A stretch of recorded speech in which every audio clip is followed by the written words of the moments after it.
What do you mean preparing shaders? How long is this gonna take? Oh hey, Twitch is down? No, it's not. Yeah, what kind of game?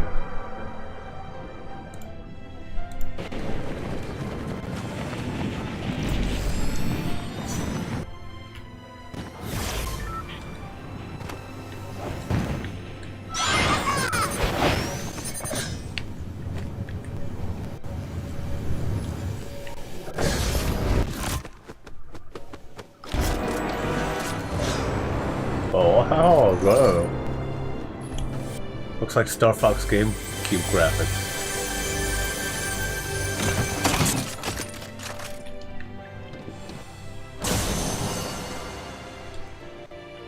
I need to restart my PC.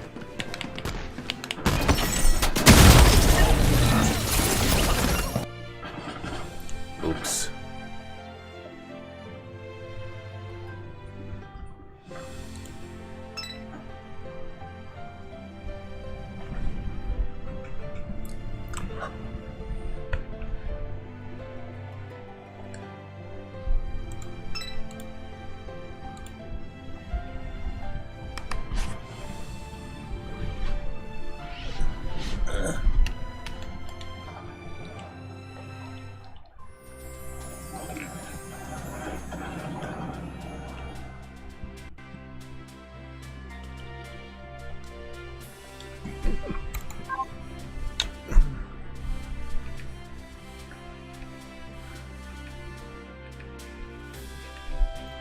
Just gonna, ooh, anniversary update. Free character, right? 指揮官、カメラに入って挨拶する準備はできてる？そろそろ今日の動画を撮るわよ。3、2、1、recording now!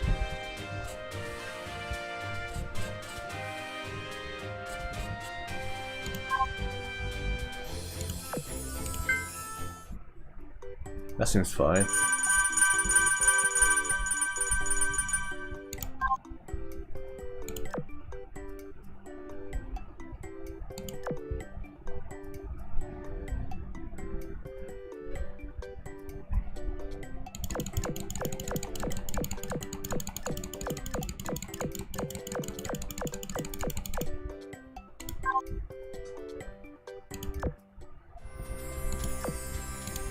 Oh yeah, YouTube.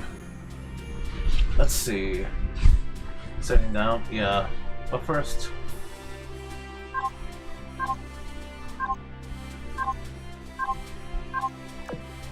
My main source of income is gambling, I think. None of this is for sale.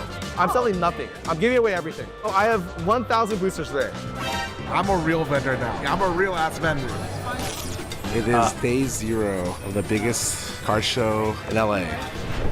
Day 0 of Collecticon. And I'm here with my crew, and we're here the day before the con to set up our booth. Me, Yvonne, and Abe are vending today. Well, I guess tomorrow. I have nothing planned. Well, I have something planned. I'll explain to you guys when I get over there what I'm gonna do. I think it's a cool idea, but it has a really big problem. Okay, so we'll see how it works out. I've been preparing for this event throughout the last week. You'll understand when you see it. But this is the convention hall the day before. Vendors are allowed to come in the day before to set up to make everything look good. And I'm gonna have none of this. Like all those little stands and stuff there, I don't have any of that. I just have a display case and a dream. And boy, it's gonna be a great dream. This is my vendor 2026 LA Collecticon badge. Hi. This is Sean. He helped us get like a vendor tables and we'll be vending right next to him. Yes. Would you like to introduce yourself? I'm Sean. I don't know. You know what? I sell packs. Oh my, good enough. We got it. That's Tori. That's Yvonne's assistant. She's dragging all my shit. Please put out my address if you see any of that. Oh, and here's Alan. He is, wait, do you have the same table as last year?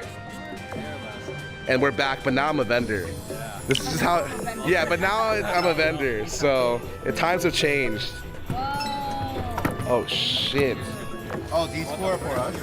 Oh my god, wait, we have 4 cases? I will have a case that has nothing. Me as I put 1 Ari in my display case.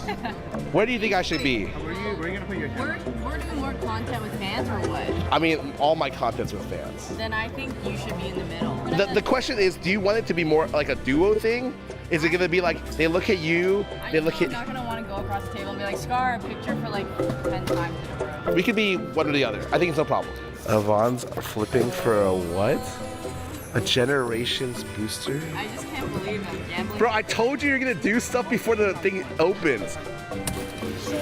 Oh, it's tails? I would make more fun of Avon, but I just flipped for a box yesterday and I lost, so I didn't, you know, shit.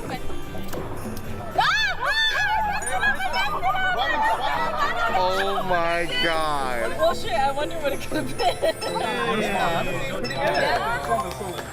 Was that $500 good or? Over there, don't say anything. It was roughly around like 30 bucks. Really? That's not bad. That's actually not bad. Want to do double or nothing? For what?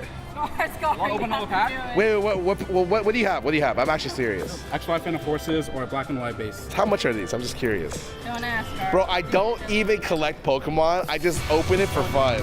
So the chase on this is like silver Dialga or like there's like a big bubble Gengar that's worth a lot. And then in a 10, the silver Dialga is going for like 60K right now. Oh, right. Yeah, that's what I'm definitely going to hit, right, Abe? Right. Market's 215, I'll do 0-400. 0-400. Market's 185, so I'll do 0 or 320. But What? I think the better set to rip is this one. You think so? 進みます生きとる This guy said Him is really out. that's why you're selling it. Well, what is this? What the fuck is this?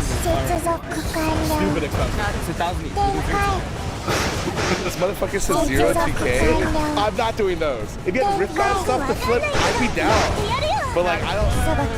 Like, what do you got? 接続完了 What is it? I don't even know. It's a Draven or a Bardo.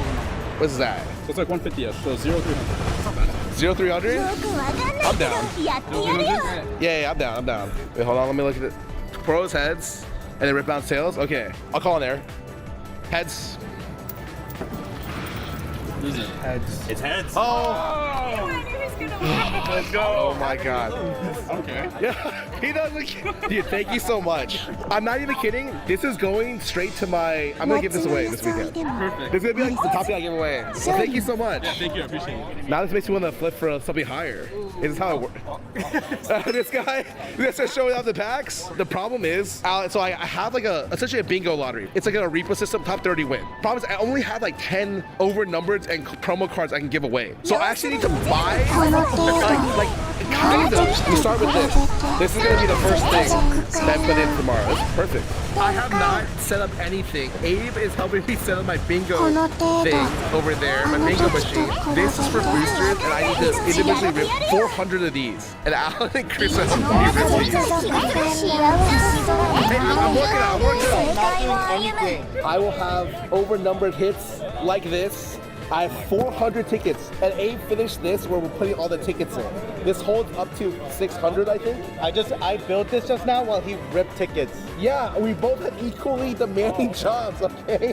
30 hits, 370 non-hits. I might do more hits, like double boosters or something, for people who are close. The hits will be good though. You can spin it, and I'll have them look away and pick a number, and hopefully they hit the hits. This is because I saw there were Reapas in Hong Kong, and I wanted to do something similar. But I didn't want to buy 400 envelopes and sticker them all and put coins in them. So instead I did a much easier, much lazier way, but hopefully funny and awesome. So I can spin it. Abe is a real one. He's making this for me, and he just made this for me. If I don't make it for him, we're gonna be here for hours. Yeah, we would have actually been here for an extra hour and a half. I would have gotten distracted and then like 60 times. Hey, do you think I have OCD? Oh yeah, big time. Or ADHD? Yeah, I don't. Not OCD, ADHD for sure. My doctor was like, I don't know if you do. And I'm like, how do I test for it? It's gonna be to show my hits. So like the idea is like, I spin this, people pay the cost of a booster, they win either a booster or one of my 30 hits. And this is one of the hits. The problem is I only have 10 hits. Like I might need to get Riftbound hits somewhere. I think I have like 15 hits maybe. Okay, we're currently here. Abe has sorted like 500 of Peter's cards, helping Peter sticker his stuff so he can vent tomorrow. Yay! The goal is to make how much, Abe? $10,000. So that he can spend it on magic cards. No, that's for his wedding, bro. Yeah, it's for my. What do you say? Dude, there's something on the lens of your camera. Oh my god. Really? Wait. You wipe it off? Was there something there? Do you see this on the tip of my finger? Oh, I could barely tell. Oh, okay. I didn't know if that was like, That would be a fire transition to a Final Fantasy collector booster. Abe knows all the prices, so he's checking it and then giving it over to me and Peter. We're writing down on Sharpie. Abe is actually the goat that has literally did all of the other stuff looking for cards by himself. Really cool. I'm gonna fondle his balls later. You can only fill your human mind with enough things at once, and Abe has maximized his mind with Pokemon cards. And I'm there with Riftbound. I think that's it. I got it. I don't know where my phone is. I don't have my phone either. No, it's in my pocket. Oh, yeah. But I'm like low-key stressed. Oh, okay. But who said okay to video? Who said okay to video pictures? Is it normal to be tired before it even started? It's day 2 of Collecticon, and we are here bright and early at 8:30 a.m., 9 a.m. We have a couple people here, and this is all like Yvonne and Abe stuff. I have really almost nothing because my cases are already here. Sean is here to help me out. He brought 2 of my cases. I have 6 cases, 6.5 cases total. And then they just brought up the stuff because the escalator is not working, so people are literally just bringing up their stuff. This is the line for the elevator. It's gonna take a while. This is the giant Pikachu. It's here at every Collecticon. And here we have Max. Max is selling one Lord Chronic card. I have 2 boxes. But we're here walking in. Sean will meet us with the other boxes. Here comes the setup.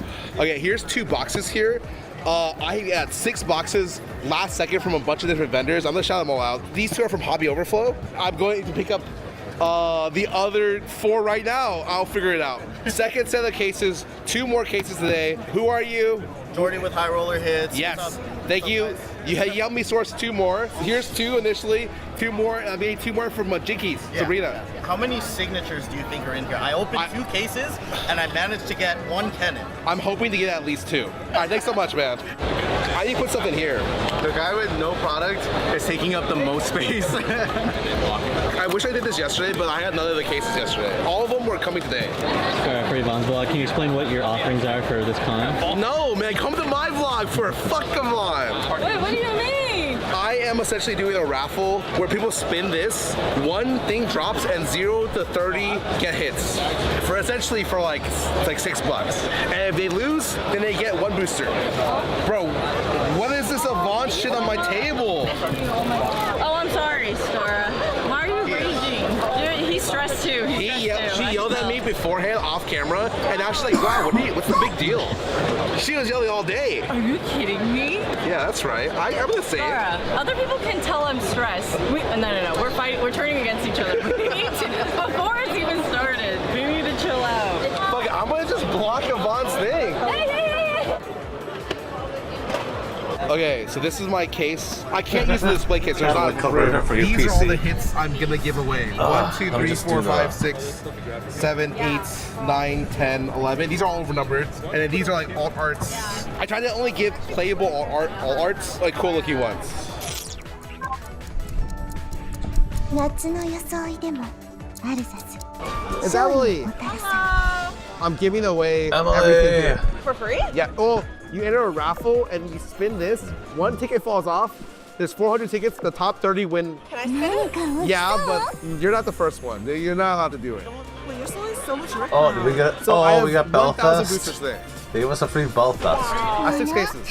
指揮官はもしかして覗いてたの I need to pick up the last 2 cases. しょうがないね Only until I can get this girl to respond. The person I'm getting this from is vending, but she didn't tell me what booth she's at, and whatever. She said she'll be over after. It's all good. Do you think if I put this QR code in the video, your fans will pay you? Please do not do that. But that would be fucking funny. I'm gonna get a random dollar. Oh! Okay. Oh my god. This is my last hookup for the last two cases? Yes, How many? last 2. Why are there 3 in Nice. there? One's for Abe. Abe is taking my allocation? You should find it before. Yeah. Anyways, can you introduce yourself just so people know? Of course. Hi, my name is Sabrina from Jinkies Co. I'm from the San Diego-based area. I run a car shop and I recently got into Riftbound. I'm having so much fun with it, hosting events for it, meeting all the new people, and yeah, guys, I mean, it's been super fun. I knew her from TikTok before I started vending. Yes, I am mainly known for Pokemon though. Yeah, so she's here to be able to last 2 cases. But thank you so much for this. Dude, people have already asked me. Are they trying to steal your stuff from you? Look, I put 1 booster pack per customer. I'm not even kidding. That's all I'm selling. One What's that, Union Arena? Customer friend. You will never see it anywhere else. Yeah, pretty much selling MSRP. I have a raffle system. All the things here are just hits that you can win. $6 to enter, you get a booster or you get something here. Yeah, I'm losing money right here. I'm down to $2 grand right here on the table. I will explain this once for my vlog as well. Tickets. It's $6 to play. If you hit anyone, we're in the top 20. I currently have 22. You will win anything here. Well, you look at me, you don't even need to pay. It's okay. First one's on me. I think a ticket will fall out. 1 ticket. So you just keep spinning. Just keep spinning. Just keep spinning. Oh, okay. And 1 ticket fell out. What do you got? 2, 3. I'm assuming it's the right number. Yes, 236. That's unfortunately a lot. It'd be really funny if I pulled out the top 30 numbers and no one ever gets a hit it. I would be a great scammer. But however. Can you hold this for me real quick? Okay. About hates me, no problem. What happened? Hold this for me real quick. You can take. Hey,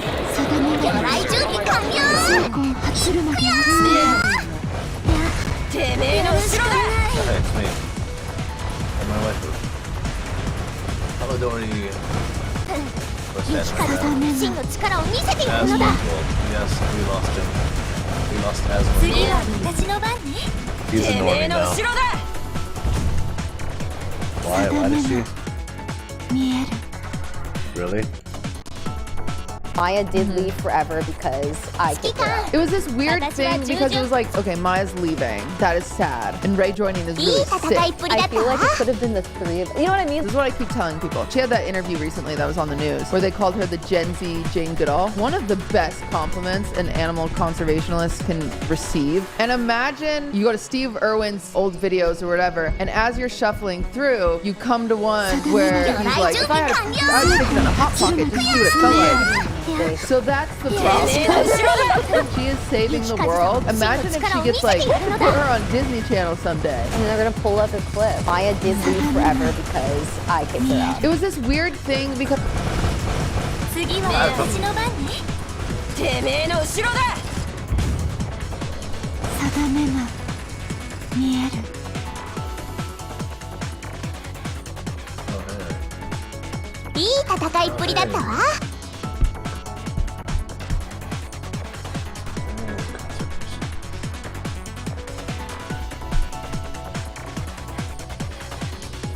Yeah, draw a teardrop with the tip of the teardrop facing to the top left of the... Borsellino, why are you the one picking up? What happened to everyone else? Are they alive? Alive, but knocked out. Every last one of them. What the hell does that mean? You'd better not be doing a sloppy job. You hear me, Borsellino? Let me ask you something, Sakazuki. Have you ever been ordered to kill your best? Provoke the buster call! Listen. You think I did a sloppy job?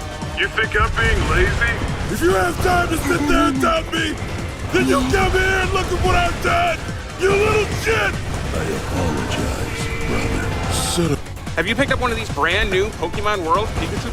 So for the last 919 days, this guy has been eating Little Caesars pizza every single day until Aiden Ross gets him a Little Caesars wrapped Cybertruck. Now before you... Hello.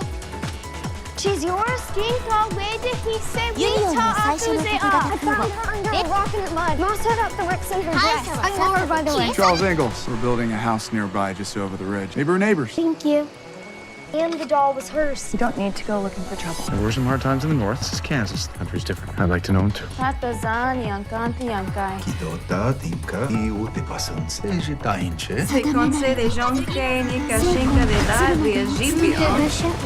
Stay or go. I know her name, but I found her doll. Name's good. I had a litter of kittens born. Maybe you want to breed when we take them.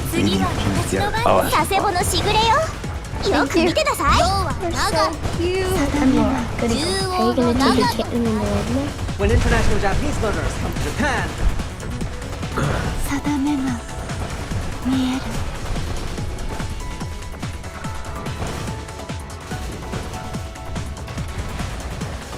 次は私の番ね。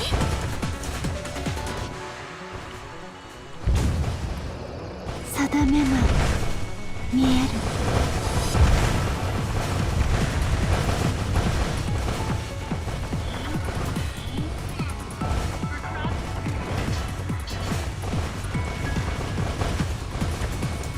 次は私の番ね。見える。 Careful.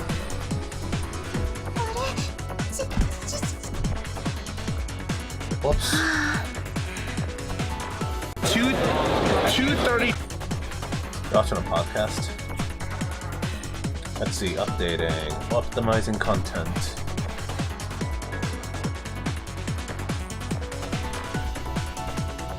Oh man. 命が惜しくなければかかってこいなのだ。 Pokemon 30th anniversary is 30 days away, and Cincy Cards is already posting 10. I didn't even know you could grade cards before release. They posted this on their page and deleted it immediately after all the backlash that they received. Everybody's been complaining about stolen product, and here they are flexing a Gem Mint 10. It's really not a good feeling for collectors when people are out here selling the product really early. Collectors, $2,000 a Gengar, $1,000 a Pikachu.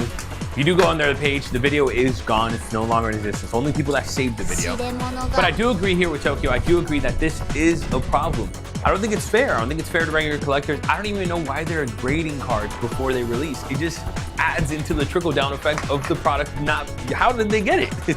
Let me know what you guys think down below in the comments. I don't know. I just think it's really unfair. I think you're just supporting the people that got the product stupid early and are able to basically take advantage of the people that don't have it. It's almost like predatory pricing. Pokemon 30th anniversary is 30 days away, and CC Cards is already posting 10. I didn't even know you could grade cards before release. They posted this on their page and deleted it immediately after all the backlash that they received. Everybody's been complaining. They shouldn't have deleted it. Should have kept it up. It's cowards.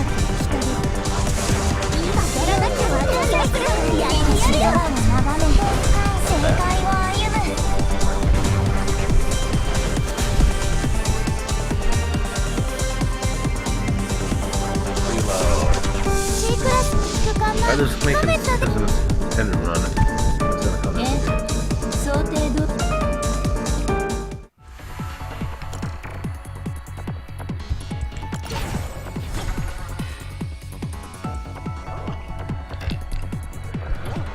Nah. Oh, wait. Sally! Hey, Sally. I'll just play this. Go home, like I was, you know, I think 2023 was the year I did Tomo-chan as a girl and did both the English voice for Carol, the English and Japanese voice for Carol, and I did World Dice Star, and Kiriko from Overwatch was announced a few months back, and I also first did Crunchyroll Anime Awards, and to me, instead of feeling like that was the start of my career, I kind of felt like that was the peak of my career because it's been like 7 years since I started. Right. Yeah, my journey. So I kind of felt like I did everything, and I didn't think that those roles would open more roles for me. Yeah. So I was kind of bummed out, and I was like, you know, I feel like this is the height of my career, and I'm gonna quit. Also, my agency, the voice acting agents industry, is very close community. You need a lot of connections to even get auditions. So our agency was built because of Nanabu no Nijuni, the idol group that I'm in. So they basically don't have any connections with other voice acting agencies and production companies other than Aniplex. So while big voice acting agencies would get like 4 to 5 auditions per week, I would get one every 2 months. But just like I just didn't have many opportunities. I felt like I didn't have many opportunities. So I was like, you know what? I guess like I should just move on with my life and start something new. So but before announcing it to the world, I wanted to tell one of the staff members in Overflex because he took really good care of me. I wanted to tell him this thing. I think this is the height of my career. I'm gonna quit. He has a family, but he stayed until like 10 p.m. to talk to me about all this. Yeah, and he was like, okay, just give me one more chance. And he sent out like a full-blown group email to all his colleagues. Like, if there's any auditions, can you give her an audition? And out of like the 20 or 30 emails that he sent, one of the producers that replied was the producer for Needy Girl Overdose, Kimura-san. Yeah, and so I felt like this was going to be my final audition before I quit. Yeah, I guess you can't quit, but yeah, when I first read her story and the script, usually when I take voice acting auditions, it's hard for me to get into character. Like for me, I feel like, I don't know, I'm not a natural born this. Like it just doesn't really, like, I'm not, I wish I was a chameleon actress, you know, being like I can do anything, but I feel like I'm not. I'm good at characters that I'm good at, and if I can't do a character, I'm like,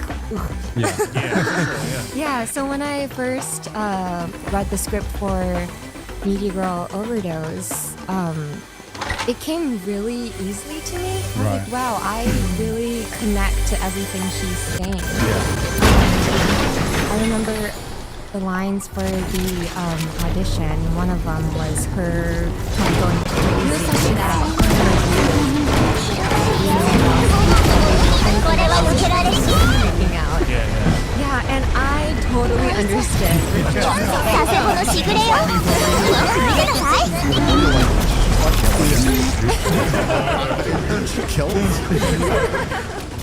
Do you want to describe her character's voice? Because they know about her character. Oh, yeah. So. Yeah, look at pointing at me. I wasn't joking. I was like, do you want to describe the character? Tell the voice. Yeah, tell the voice. So there's two characters, but it's the same person, Ame and K-Angel. So K-Angel is the streamer persona that she has, but Ame is her normal self, her everyday life. But yeah, I guess K-Angel is the persona that Ame puts on to kind of go out and shoot as a streamer, and the anime kind of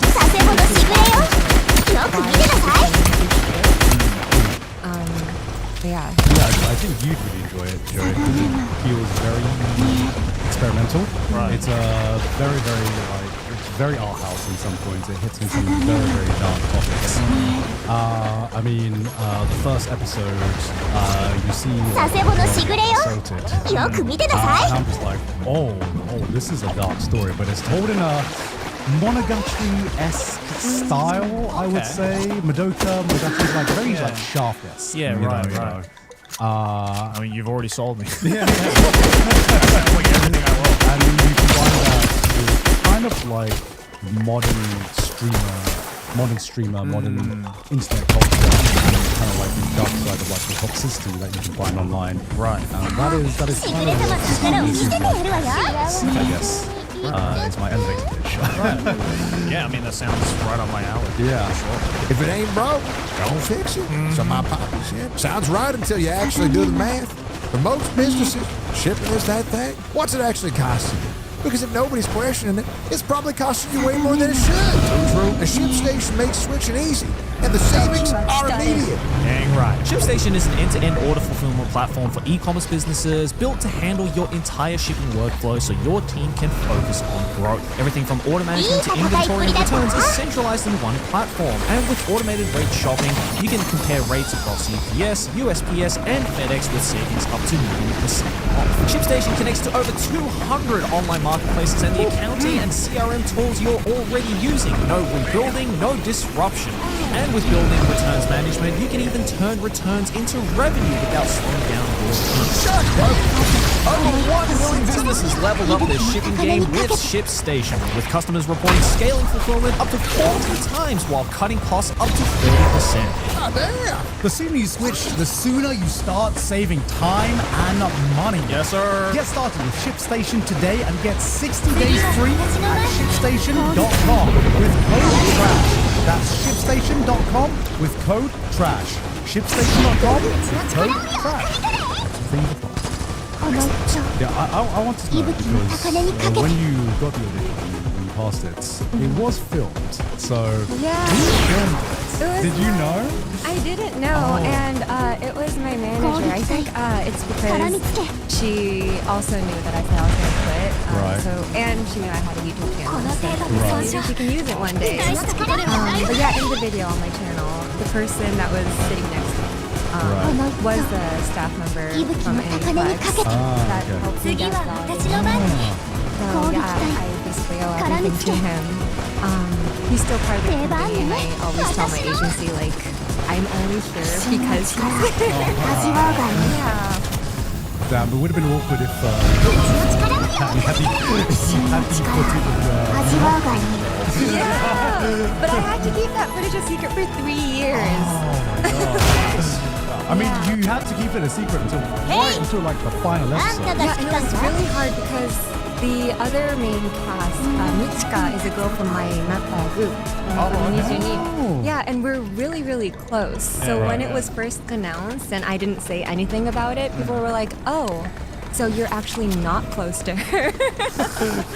What the hell? Yeah. Yeah, Sheena Satsuki.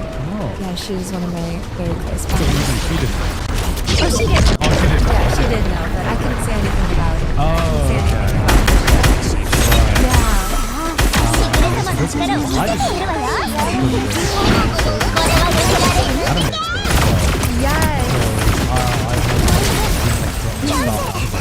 They were like, oh, have you said hello to Sai? And I'm like, I don't think she's here. I'm hitting up all the people I know. Nothing's on Sally's Instagram or anything. So yeah, like Angel's voice is gonna come too. They didn't really announce that it was me. Yeah. Yeah, and I didn't know if I can. This is quite a bizarre way to do it. Yeah, like your voice is coming. So my fans who also came from Japan didn't know which day I was gonna go. Yeah. So I mean, I guess from my voice, some people did know. Right. But yeah, so they had to buy like the whole 3 days AX pass. Like that. I'm sure AX was thrilled about it. Yeah. I mean, I think it's like buying 2 days is like near the same price as buying 4 days, unfortunately. Yeah. I think it's only like 1 day is like makes sense if you're going. Yeah. What an interesting premise, though. I've never heard of an anime that has done anything like that in terms of like, I wouldn't say maybe it's marketing, but I guess just like to really like keep up with the persona of the character and the whole reason that the character exists, right? Like, So how many streams are you doing? Like how often are you doing these streams to like promote the show? I've been doing maybe like 3 to 4 every year on her birthday and every year for the game anniversary, the release date anniversary. It's not so it's not very often, but yeah, the very first job I did with her was the stream. How was that? Crazy, sweating everywhere. Wait, why? Because I Were mean, you behind the persona? It's fun. Because you're like puppeteering. During the audition, they told me that that was something that we had to do. Are you comfortable with that? Do you think you're able to do that? Yeah. And in my group, one of the we already had a variety of programs.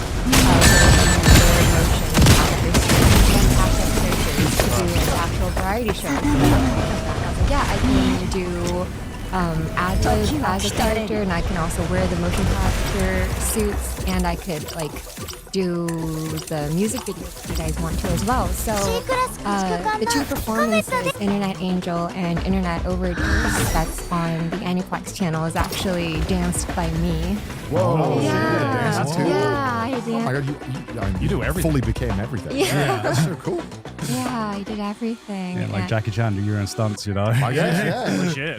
Play around. I actually did Usapyeon, Alice, and Nikke is one mascot character in the series as well. I did their voices as well because their character is basically like an imaginary friend inside of King and Ame.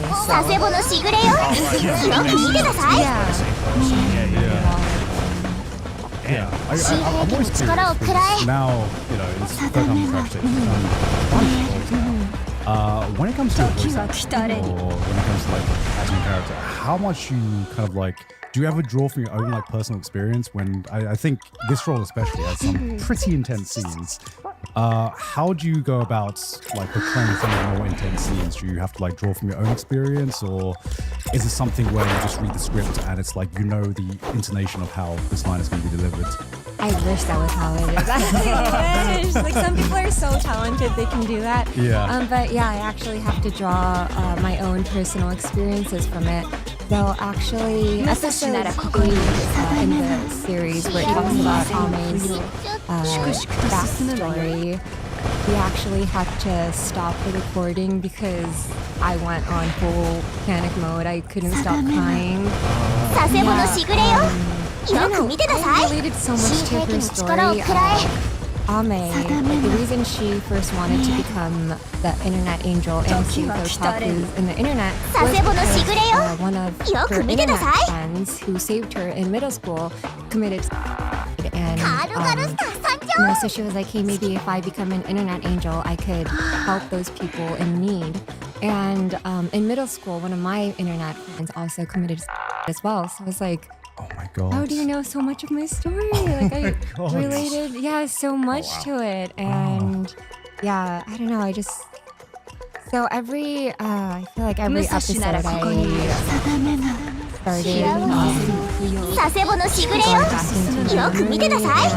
usually hate comments, I would either mute the whole entire account or just like block them. I don't really block them because then they know who they are.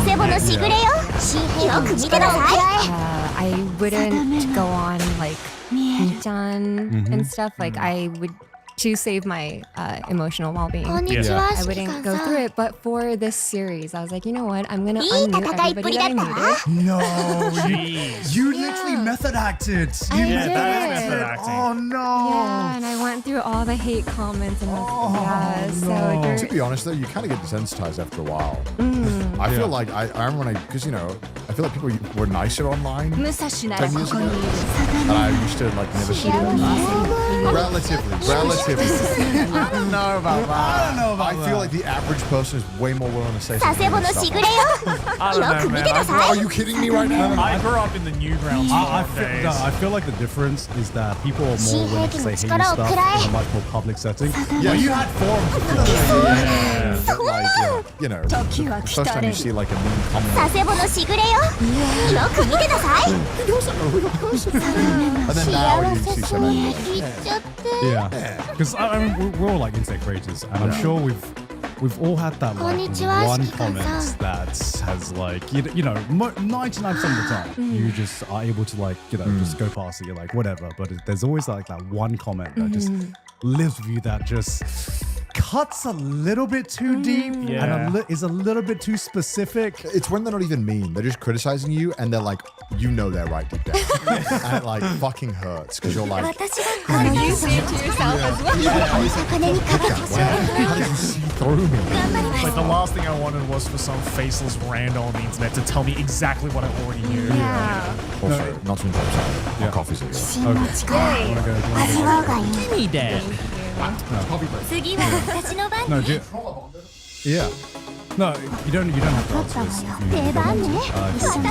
Like the comment that gets me like the most like disturbed is when they pick apart anxiety attacks I've like dealt with as a kid, and sometimes you don't know you have that, like you've been dealing with that with a kid, as a kid, and a lot of times as a girl.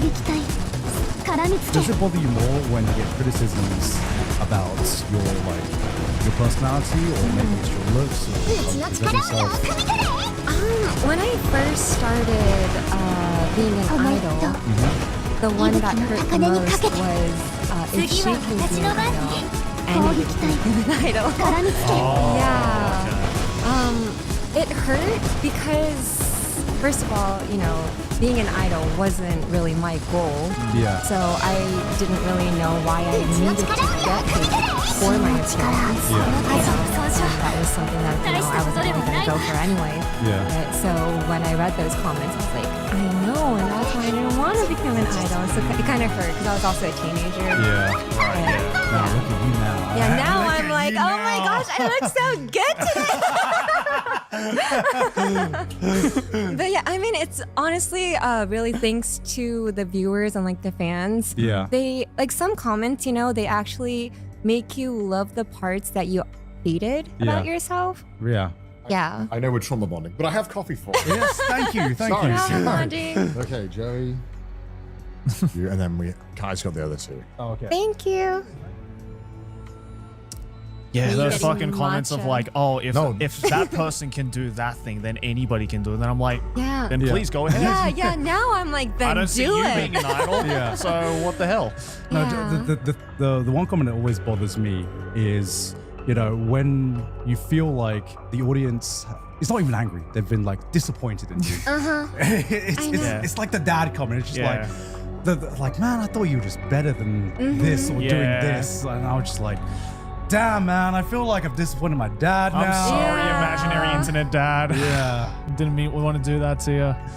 Yeah, and I can't imagine what it was like getting ready for this role where, you know, she has to crash out over like some toxic comments on screen. Yeah. Oh my god. I want to play this now. Yeah, I have actually been wanting to play it. I know I saw you streaming it. I wasn't streaming this, I was streaming Me-Sides, but I do plan to stream this eventually as well. But that's like a similar game too, right? Yeah, I guess. Me-Side is more like... I didn't really like Me-Side that much. Yeah, it was like Yandere Simulator. It's like what Yandere Simulator wanted to be. Right, And right. It was like a fine 4 hours. Okay, But I think this one, I'm really, really interested in this one based on the topics that it's I know the original game is a visual novel, so it's only like... Just the visual novel voices? Or No. Okay. Yeah, that's why I was very scared to be the voice of K-Angel at first because she already had a really strong fan base. Yeah, so... And a lot of the fans didn't want a voice. Really? Yeah, they wanted K-Angel to be their angel. Yeah. Right, yeah. So, and they probably already had like a certain type of voice already in their heads, right? Yeah. Yeah, it's only like... Oh, okay.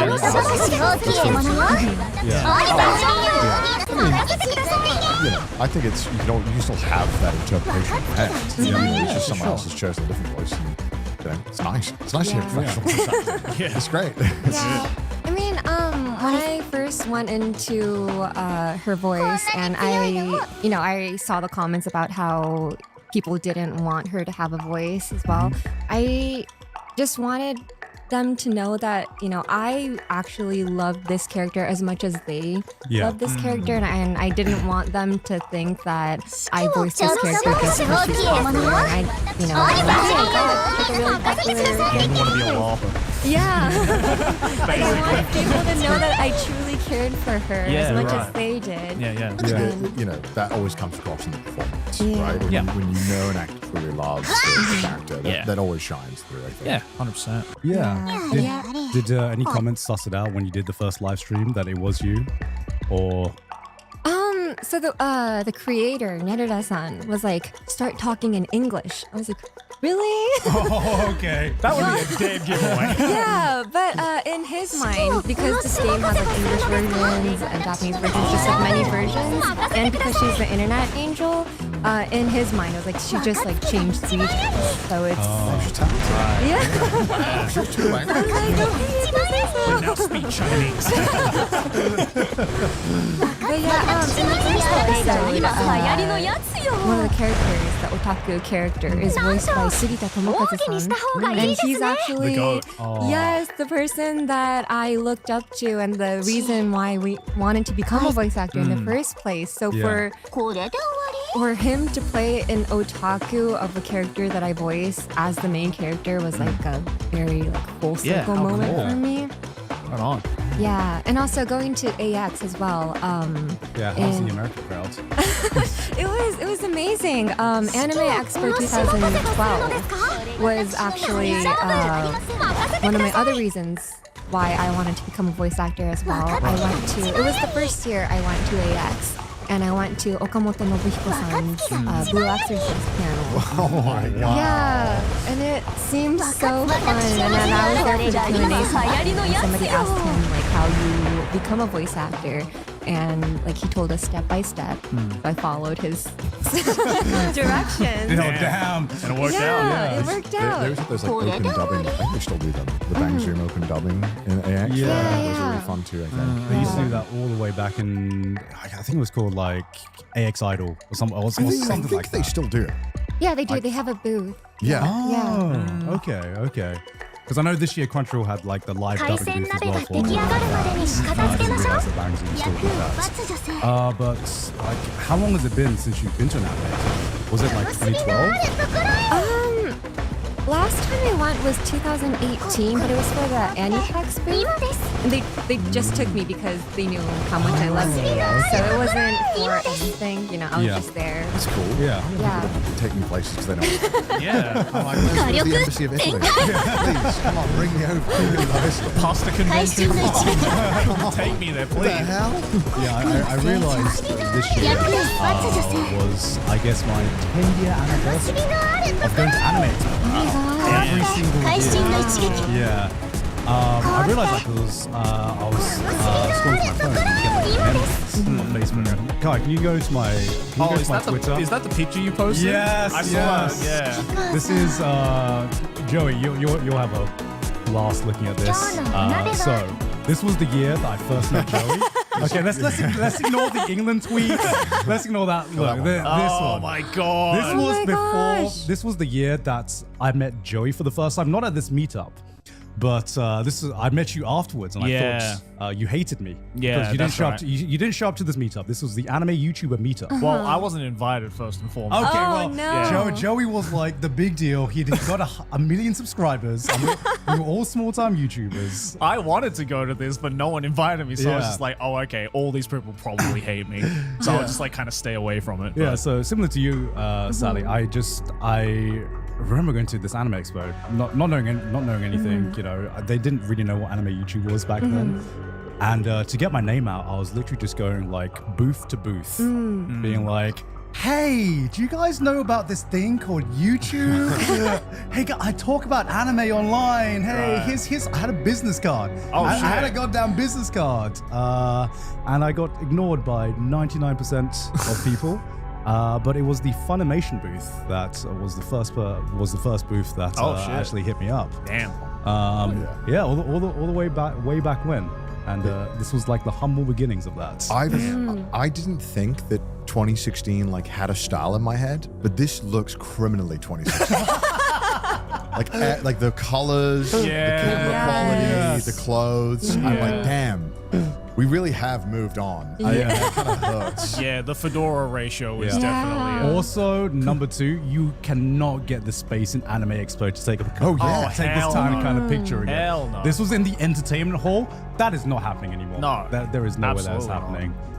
I heard they had to stop the entry this year because there were too many people. It was like almost 450,000 people this year. Apparently, from what I didn't think anime was actually that like major in America. What are you talking about, Sally? What are you talking about? You're literally in the industry. I know, but when I was in America, like even 10 years ago, I was still bullied in high school for liking. Yeah, but that was 10 years ago. Yeah, so when we were all bullied for it. Yeah, so when I know, sometimes Japanese TV, when they say some things are popular overseas, it's not like that mainstream. It's only popular in that community. Or it's like a one-time fad. Yeah. So I thought it was that kind of thing. People who like Japan and people like that community. Yeah. Like in that community, it's popular, but. I went to America and they had stuff in like Forever 21. Oh, everywhere. Oh, Yeah. yeah. I was like, oh, it's actually mainstream. It is. It is. crazy. Yeah. No, it's now I know you're in the Japanese anime industry because every time I talk to someone in the Japanese anime industry, everyone still like has the same.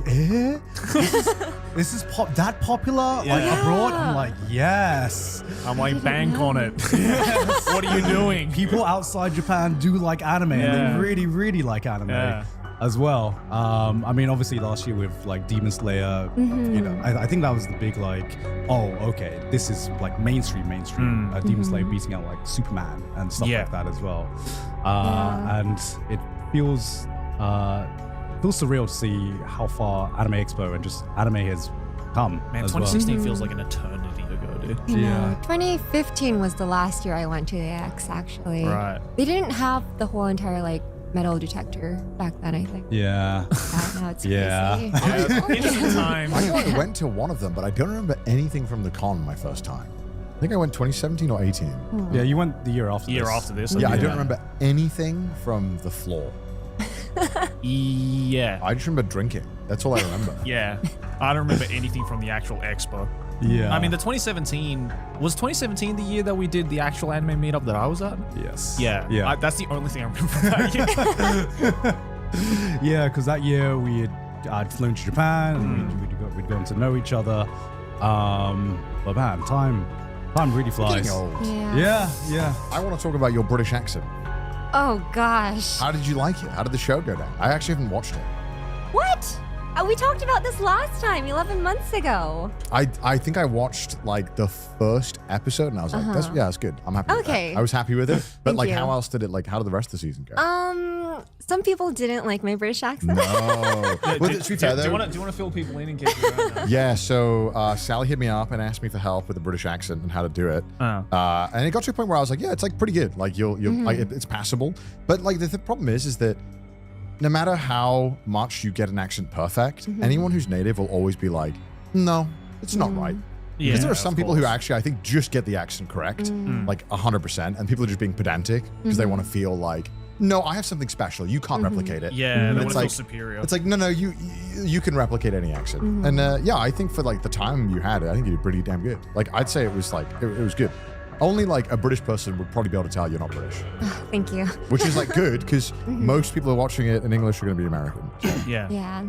I think it went like pretty okay. By the end of the series, Game Center girl, Lily Baker, her Japanese got better. So you're like, thank God. I was like, no more. But also the annoying part of doing voice acting and stuff like this is that probably episode 1 is probably the weakest part of that like performance, right? And it's the first episode everyone's going to see. Yeah. Because you're getting into the character, you're getting into the flow of it, and you're getting comfortable. And that always takes the longest, that session too. Do you still have it in you? No. No. Dude, I tried. I'm the same. If I learn like a voice or a speech pattern for a character, the moment I'm done with it, boom, it's gone. And like I have to relearn it if I want to do it. Which you can relearn it because you'll hear the voice and you'll know the words that will get your brain to like turn the same way, I think. Can you still do a neutral American accent? No, I sound like Markiplier if I do it. It's like a meme. I can't. I want to hear it. Every time I try to do like, if you give me a script, I could probably read it in the American accent after like 5 minutes of like getting myself like fixing all the mistakes. Read Gaunt's tweet. No. But like if I read this Gaunt's tweet like just off the cuff, I'd be like, Anime YouTuber Meetup, Anime Expo You 2016. do sound like Markiplier. Just realized it's been 10 years since I've been going AX, and I've been every one since. You sound like fucking AI TikTok. Right? It doesn't sound natural because I can't in my head like fix everything. But if I see the script, what I can do is like keep saying it until I can like really get in the speech pattern of like saying the R's correctly, but not too much because then you sound like you're forcing it, and then cutting out like the way they say like. Because in the UK we don't pronounce half the letters in the fucking word. Also, that was the hard part. You know, like getting the accent, like the accent itself was okay, but then putting emotion into it. It's completely different. Yeah. For sure.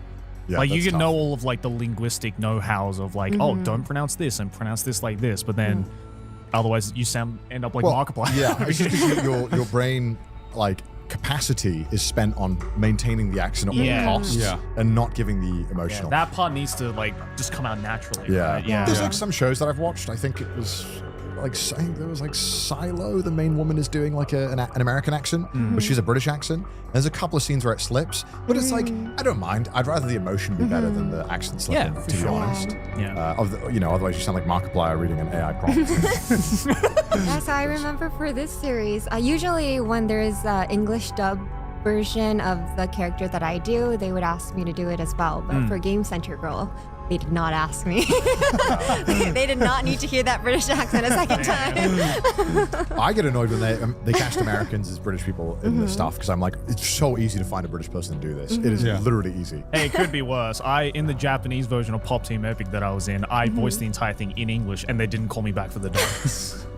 It still pisses me off to this day. Sometimes that's not because they didn't want you. It's because they probably wanted to just do it all in-house. And they can't, like, they're not allowed to reuse the voice from the Japanese. They have to re-record it. Yeah, I mean, I think the British accent in dubbing is kind of like even evolving now, because what I've noticed in not only anime dubs but some gaming dubs as well is the regional accents. Where before you would always have like the proper southern British accent, but now like a lot of fantasy shows are like, okay, they have a Scouse accent, they have a northern accent.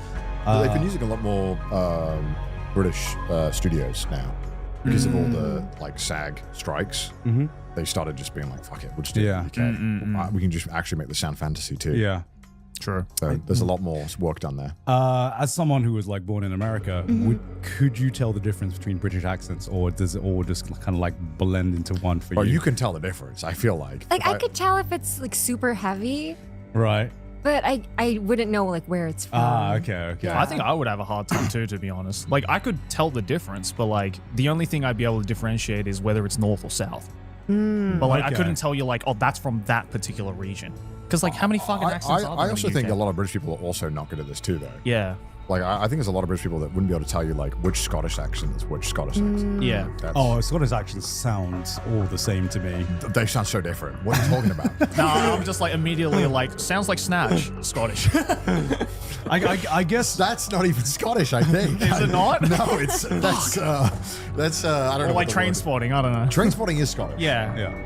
If it sounds like that, then it's Scottish. Okay, well, it depends on where they're from. Yeah. I mean, I guess I can only tell the Glaswegian. Glaswegian is like the most famous one. Yeah, Glaswegian, Yeah. But American accents are so distinct too, I feel like. There's like a lot of difference, like subtly. Not as much as the UK, obviously, because that's just history. But like, I feel like someone from Seattle doesn't necessarily talk very similarly to someone from like Arizona. Yeah, but I also don't know the difference either. But I remember my friend telling me people from NorCal tend to end their sentences like downwards, like hello, and then SoCal people would be like hello. Yeah. So it's not really like an accent, but I guess. Yeah, because there's also stuff like vocal fry and stuff like that, right? Yeah.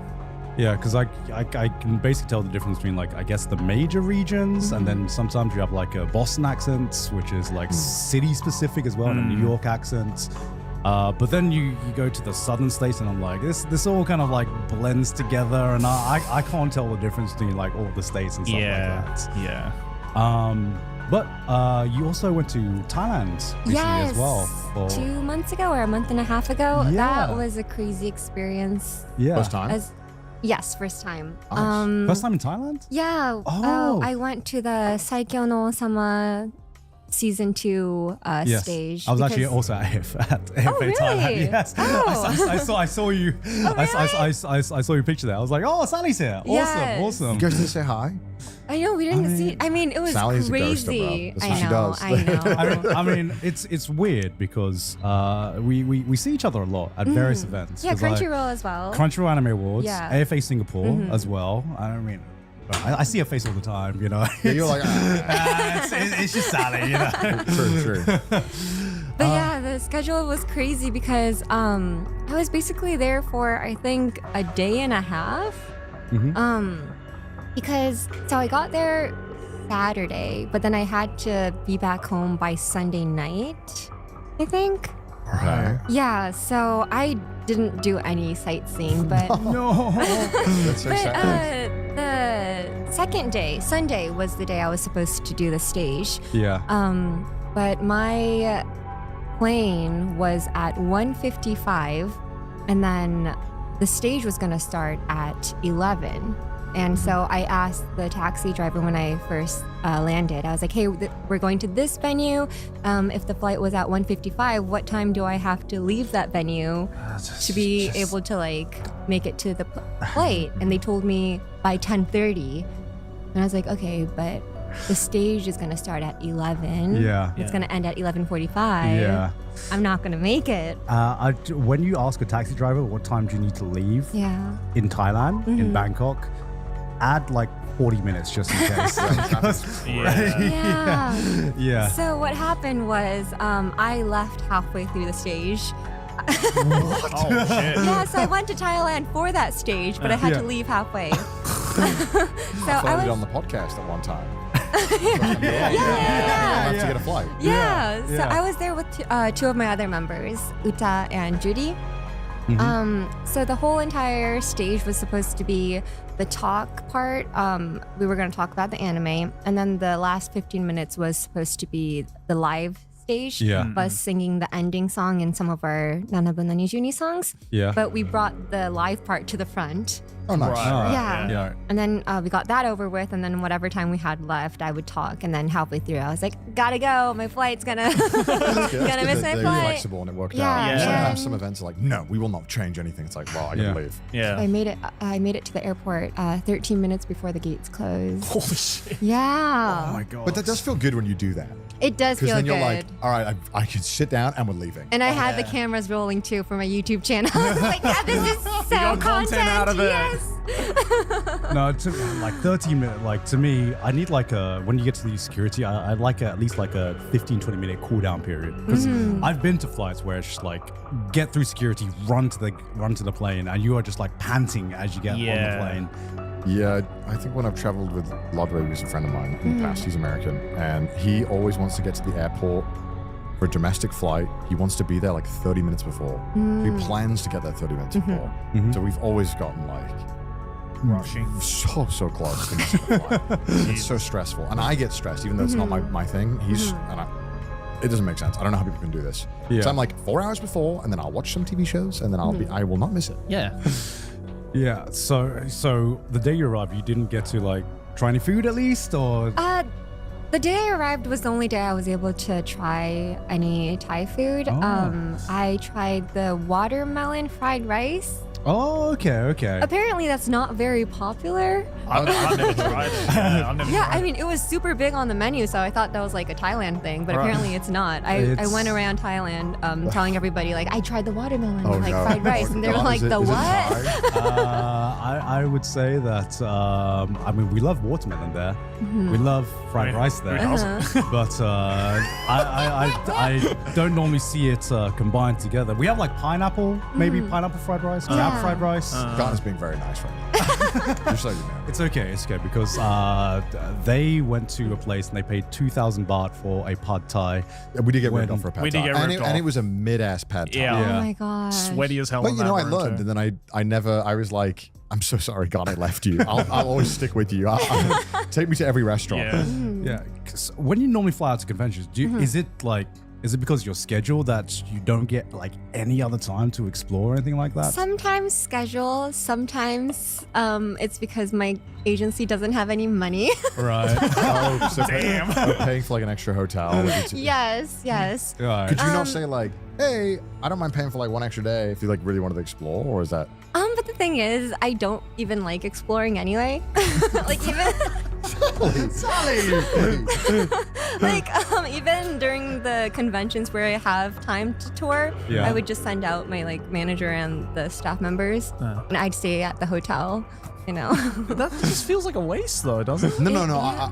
Look, I like having lazy vacations sometimes. I like sitting in the hotel, going out for lunch, coming back and lying down, and then going out for dinner. That's like. I don't even go out for lunch and dinner. Okay, well. Yeah. At least I do something. I don't know. I'm trying to help you, Sally. But then I start to feel bad by the last day, you know, because apparently they had so many restaurants planned for me, and I ended up not going to any of them, so I felt bad. So I would go to the very final restaurant. Right. And then like spend the whole entire weekend's worth of money that they had prepared for me. So I ordered like, I think it was like 60 oysters. Wow. Yeah, it was like tasting the whole entire menu. Jesus, you ate the entire cast of The Little Mermaid in one night. It's far out. Because I'm the complete opposite when I go traveling. I am like, the hotel is there just to sleep in. Like I wake up and I'm immediately out and I'm outside and exploring wherever I am until I have to go to sleep. I wish I can do that. Like, but I don't know. I feel like this is a very bad thing to say, but I don't know. Nothing really feels that special to me. You know? Okay, I get it. Like, Okay. you know, you'd see something on like the traveling pamphlets and you'd see it in person.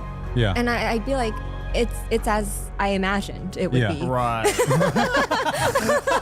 I said this on the podcast one time that I think like hiking is like, I don't like it. I don't feel anything when I get to the top. Yeah. Like, and I understand you spiritually on that because I also feel the same where like a view does nothing for me. Yeah. Like, I don't feel anything. I just want to eat. I want to eat. I wish I did. I wish I was like passionate because you speak to people that are like, I'm going to go on a 50-hour flight plan to South America to go look at this thing. I'm like, that sounds like hell.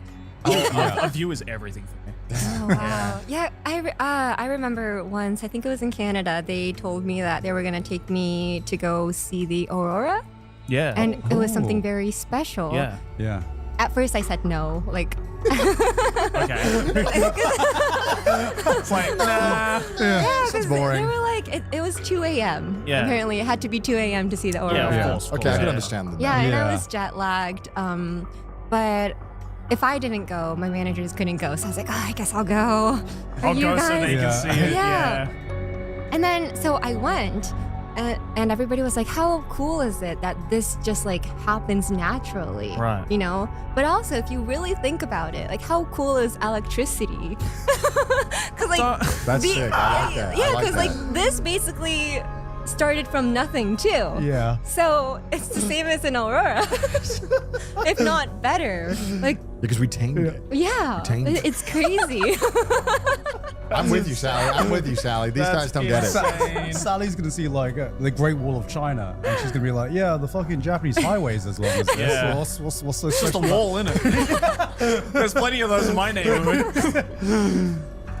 That's but crazy. That's what I feel about like historic things. Historic you know? event, historic yeah, like sites, it yeah. just happened in the past, you know. Right, but it yeah. wouldn't be special if I was there. Like it's only special because it happened 100 years ago. But like I if like history things. Yeah. Yeah. I think it's I love historic places. I'm kind of in the middle between you and Joey because I get it because I also don't get much going to like big like tourist sites or big like historical sites either, but I just love exploring a new place. I love like exploring a new city and just walking around and like no itinerary, just like taking in like the vibe, you know.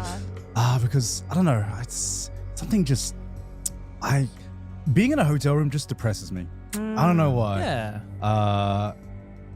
Especially like some the American hotels, especially being on tour as well. It's just like, damn, this is just the same four walls, and I don't know what to do with myself. If I don't get man. outside, I'm gonna lose my mind. Yeah. Even if it's just eating in the hotel lobby or something like that. Right. Yeah. I just really enjoy a moment of peace. Just being able to do nothing. I really enjoy that. I You just do that all the time. I know. Just sitting there in a room. But yeah, I just feel like I see the world as one place. You know, I don't really see I don't see countries- borders actually. Like that's literally it though. Like we're all humans here on this earth, you know. Yeah, you know, like I know different countries have like different religions and cultures and like different sceneries. But you know, even in the apartment that I live in, the person living next door has like a different layout. Yeah. I feel like that's what countries are. You think the country is similar to an apartment layout? Yeah, we just have different layouts, but it's just one big world, you know. So what? So well, let me get this straight. So whenever you walk past like a real estate agent and you see all of like the fucking maps of like the different apartment rooms, you're just like, damn, this is just like going halfway across the You world. feel like America is similar to Japan? It's we're neighbors. just separated by the ocean. Sally goes outside to like open her door to go to this office. She's like, damn, I'm in a new country right now. I don't know if that's the most like pro-internationalistic or anti-internationalistic thing I've ever heard. Like, it's like weird. The viewers are probably watching this being like, yo, she's just like me. She hates touching grass as well. Let's go. God damn. So in your spare time, you pretty much like never travel. That's like nothing that interests you. Unless I have like, you know, the camera's rolling for my YouTube channel, or if my friends want to go. If I go, I can enjoy it. Right. Like 120%. You're not like the wrangler of the group. You're not like, guys, we're going. Who wants to come? Yeah. Like, if I go, I would make sure to be like an entertainer for them, for my friends. You're the jester that meets. Yes. Like, I want to make sure they have fun. But also, I feel like that's why I don't really like going out. Like, when I go out, I want to make sure that the people I'm with have like an amazing experience. Yeah. So that's why I don't want to go out. So you feel like the pressure to be like, okay. Yeah. But okay, I get that. But what about you? What about you? Do you like going out by yourself? You know, no pressure, just you. Sometimes I like exploring new places, but it's not like a new country. Like I sometimes get off on a train stop where I've never like heard before, and I just that's walk. fun. Yeah. I like doing those things, but I don't really like planning a vacation and going somewhere. And you gotta book hotels and maybe get a visa. How often do you go out, Sally? Like into the world or like vacation? just into the world. How often do you go outside and touch grass? How can you touch grass, Sally? There's no grass in Tokyo. Okay, how often do you touch figurative grass? Almost never. That's the thing. Oh my gosh. Okay, so I had a lot of trouble. Last year, I did another musical, Senbon Sakura. I was casted as Hatsune Miku again. Hey. Yes, let's go. Hey. Hell yeah. But yeah, I was the main character. And usually in the, stage actor, like musical community, whoever is the main character or the main cast has to bring the whole entire cast together. You know, be like kind of the puzzle piece for them. But because I was so antisocial towards them, like I ended up not going to any of the dinner and like the gatherings to become like a whole group. Yeah. Everybody else other than me like became BFFs. Right. And I was like, hey, I'm the main character, but I don't know anybody. That's a power move. You're like, no, I'm the main character. Don't talk to me. No one talk to me. You are not worthy. If you impress me, I might know you exist. Yeah. I don't know how people do it. Like they're so charismatic about it too. They're like, hey, I found this restaurant that fits like 15 people. There is no restaurant that fits 15 people in Japan. That's true. Yeah. There is, but you just have to book so far in advance. Yeah. Or it's really shitty. Yeah, but they do that, and then they just like, start inviting everybody. And two of my other members were there with me. They were casted with me, and because I'm their senior, I felt like I had to pull them with me, you know. But no, they were very well on their own. They were like, it's okay. Like halfway through, they were like, hey, we're gonna go to dinner with them. Is it okay if you can go home alone? I was like, yeah, that's totally fine. Yeah. Damn. Well, nobody ever nobody ever dislikes being invited to something. No one's ever been like, fuck, why are they gonna invite me to this? This fucking sucks. Maybe actually. But generally speaking, it's if you're organizing something, it's easy to imagine like, hey, I'm just going to invite people I think are cool. If they want to come, they want to come. If they don't, they won't. No hard feelings. But at least they appreciate that I thought about them. And that I in that sense. It's the thought that counts. Yeah. Even if you're like, please don't accept, please don't accept. Yeah. Yeah, the secret, Sally, is just to pretend. I'm gonna be real, because I was exactly the same. Where I was like, how do people do this? And then I was just, similar to what you said about like the secret agent. You're just like, okay, I'm just gonna pretend that I know what I'm doing socially. Yeah, and then it is work. Like you have to put in work to be friends with people. As you get older, you have to actually like try. You can't just like have it. Just treat it like another acting job. Yeah. It's the next role. It's your next role. Friends. Roll for life. I should have like a hidden camera everywhere. Yeah. Just pretend there's hidden cameras everywhere. No, what you need to do is you need to get casted as someone who's like very sociable and makes all the friends. So then you need to like get in character. Oh. That was my role though for Senbon Sakura. She was everybody's friend. We got to introduce you to Pete. Yeah.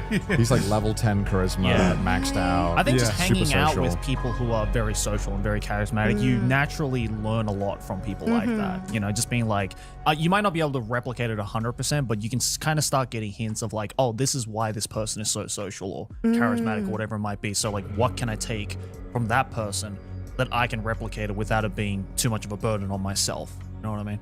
I remember one time, one of the my staff members, she was very charismatic.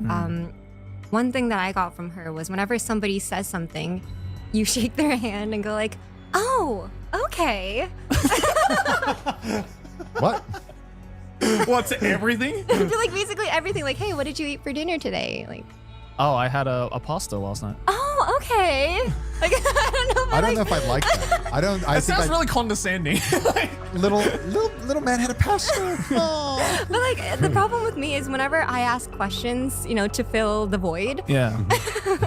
I don't know what to say in response. You know, like I don't know how to keep the conversation going. But I feel like people with charisma, like always are like very enthusiastic about everything. Yeah.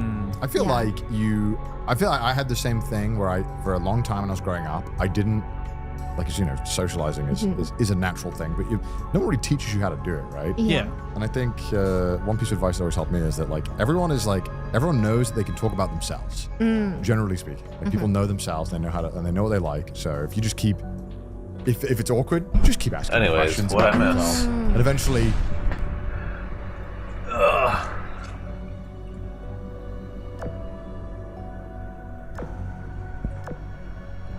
Stand by.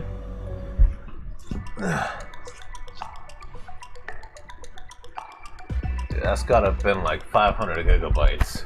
The Grand Theft Auto 6 leaker may have a playable version of the game. Riot's fighting game Bites the Dust. The Duskblood's first network test was a disaster, and physical game sales are at an all-time low. Boy, what a ray of sunshine this Inside Games Roundup is sounding like. This is the only gaming news show brave enough to report that the PC version of Grand Theft Auto 6 may be the first one out after all. It depends where this story goes. But to get into the news, we got to throw to the one man that's never beaten to the punch, Brian Gar. What's going on with GTA 6? Oh man, the saga that never ends. So yeah, we've got another leak from the GTA 6 leakers who have been tormenting Rockstar this week as they drip feed us clips from the game. But this one had a pretty shocking twist at the end. This is a new video from the leaker group CyberLeak, which has dominated the news over the last 3 days. Gameplay of a plane flying over a detailed city. Pretty standard so far. Yeah, it looks great, by the way. Obviously, if this is the game, it looks fantastic. But the juicy part came at the very end when the footage cuts to protagonist Jason shooting a wall, and he used the bullets to spell out L-E-E-K. Right? Not L-E-A-K, which would be a little more generic. Yeah, so if this footage is legit, it means that CyberLeak has something much more valuable than a pile of stolen gameplay clips. They actually have a playable build of Grand Theft Auto 6. Yeah, and the previous leaks have been mostly just kind of generic gameplay, leading to speculations that leakers may have obtained unreleased videos from Rockstar or from an official partner. But now there are bigger questions. So how complete is the actual playable build? Do the leakers have the entire video game? And could they spoil the story? Yeah, or just drop a playable build on the internet as one final act of vengeance. And as you can imagine, this has Take-Two's lawyers springing into action. I'm sure that they jumped out of bed ravenous and hungry for a good meal as soon as this whole thing started. Of course, they're using legal means to try to find whoever's behind these leaks. The company's already filed subpoenas in federal court seeking records from Microsoft and Discord related to accounts posting and sharing the leaks. The meme coin that they started too is also going to be pretty traceable depending on how smart they were at covering their tracks. Yeah, there was a subpoena filed Thursday from Take-Two asking Microsoft for records from its own internal investigation into the CyberLeak persona that could identify whoever's associated with it. Yeah, Take-Two is also asking Discord for identifying information connected to accounts that were communicating in specified servers from June 1st to the present, along with associated device and telemetry records. Oh man, just a whole gang of people in a van that's got like twirling dishes on top and things that are beeping and booping. Oh, they're on the case. I love it. Now we should note with all this, none of the leaked footage has been authenticated. There are, of course, fake AI-generated GTA 6 leaks circulating online. So we can't trust our eyes anymore. For all we know, this LEEK clip could be fake too. Just a really good imitation. Now, CyberLeak claims that they're protests against things like digital pre-orders and the decline. What's today? Is there a new ReZero? I just saw that yesterday. Right. Oh, there's a new slime. '30th they did. It's over. FIFA punished Argentina. Konami? What's Konami doing?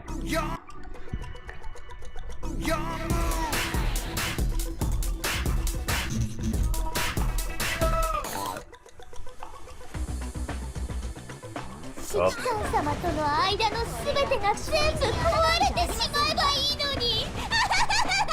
That was all about the game.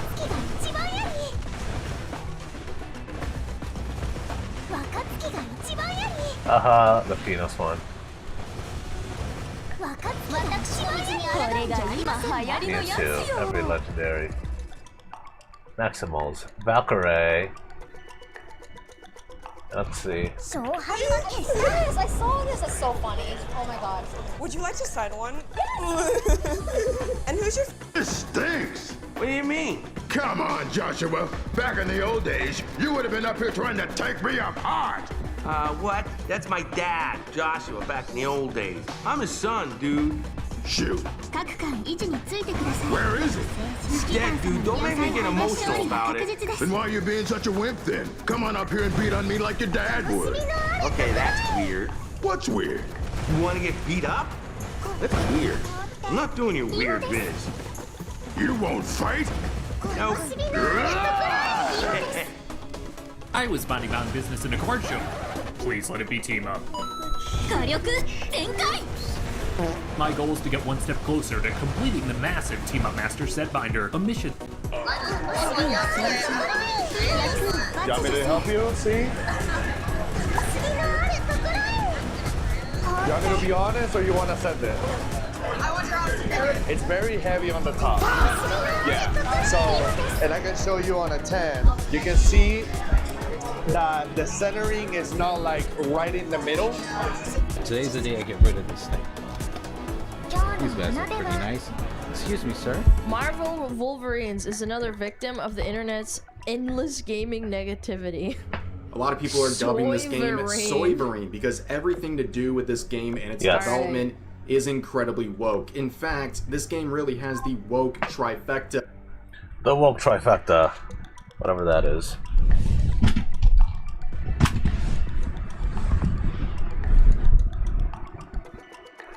Wait, what happened here? 4 months ago.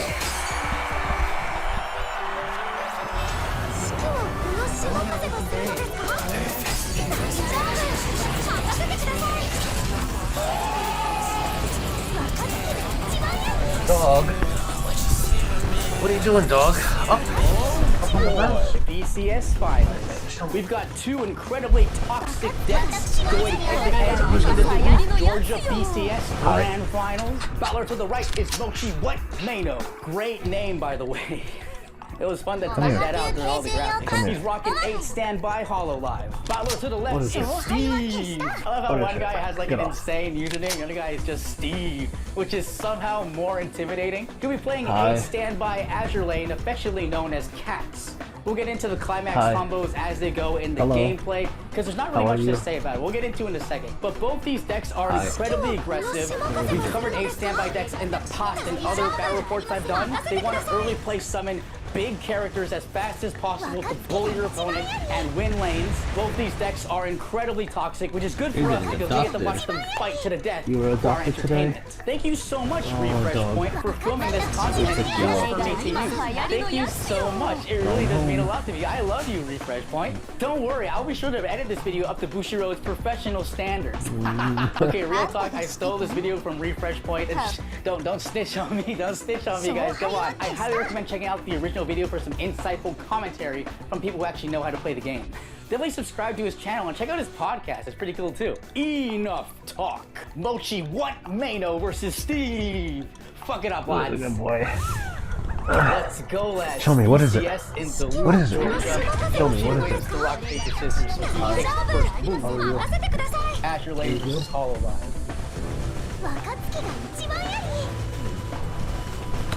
Hot mulligan phase.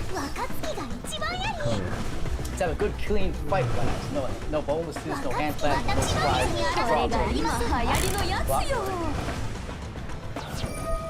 Summons a handmade charm. Can top check one card, gets 1,000 power if it's a Hollow Line character, not that it matters too much. First blood goes to Mochi. Card also has a cheeky ability on the draw phase. It can top check 2 and there's level 2 or higher character. It can bounce back that card, conserve his characters, conserve his resources. Summons a Fuso cat. And another vanilla cat. Okay, here's the combo, guys. So earlier I said this deck is called Cats. This is why. These cards have a little combo on them. Because they use like vanilla cards. It's never not funny seeing competitive decks use vanillas. I those in chat don't know when I say a vanilla, I mean a card that has no printed abilities. In Y Schwartz, vanillas typically have 3,000 power at level. These two cats here, Mungo Jerry and Rumpel Teaser. Fuso has the ability, if the level 03K vanilla is in the center stage, this card gets plus 3,000 power and plus 1 soul, making 3,500 power. Very good. More importantly, it gets plus 1,000 power and plus 1 soul to all of your vanilla 3K cats. But each of those level 0 vanillas are going to be 4,000 power and 2 soul. These are large cats, and a lot of decks just can't deal with them at level 0. It's going to be less effective against another standby deck that can bring level 1s at level 0, but it's still a force to be reckoned with. And also allows you to get more and more damage on the early game, assuming they don't cancel, right? Both of those are at 4,000, 2 soul. Swings with the 1 soul, 4 damage to the face, it automatically gets canceled. Very disappointing. Hi. Another 3 damage to How the are face, you? and that will land. What are you doing? 4 damage stock, it's on Mochi. Are you gonna come here? Are you gonna come here? Another handmade charm, top check. Good boy. Top check's a climax card. Gonna go ahead and activate a brainstorm right off the bat, get that guaranteed hit because he knows there's a climax card on top of there. Gonna be able to brainstorm, search for 1. Hollow Line character. There's another handmade charm, really likes that card. It's a pretty interesting card because it lets you bounce back if you're lucky. More importantly than the tone of it, giving yourself power, it's really more about checking that top card and being able to influence whatever your next trigger is going to be, or at least know what it is.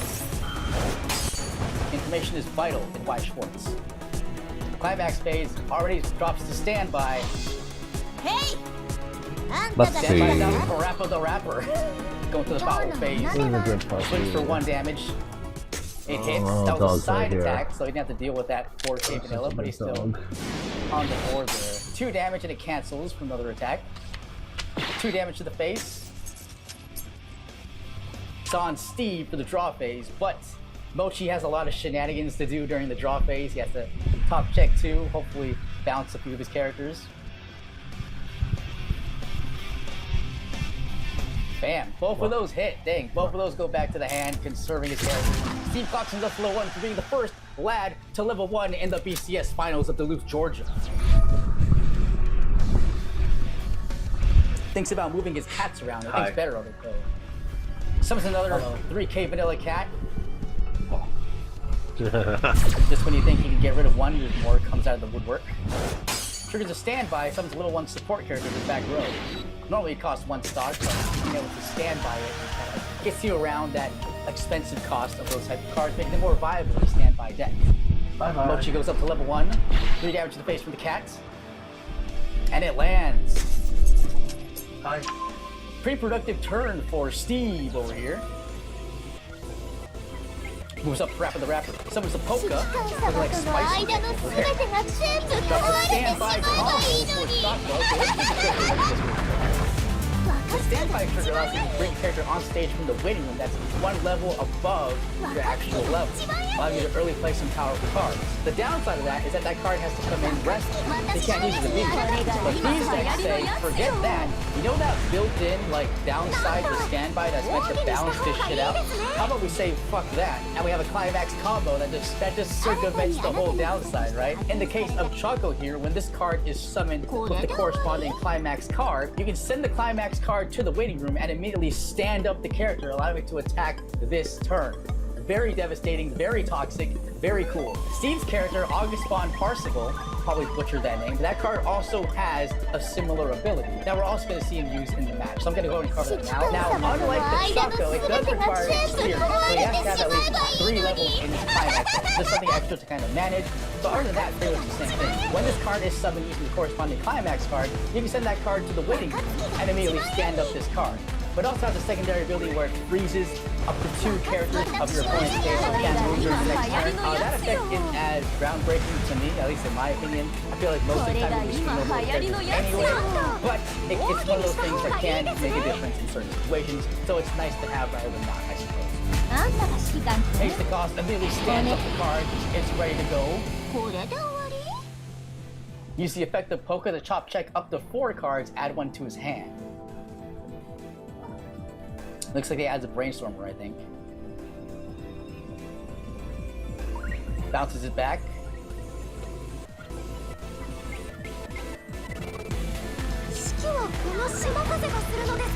Top checks 1 to the character plus 600 power. Sounds a 2500 backup card. Nice, nice.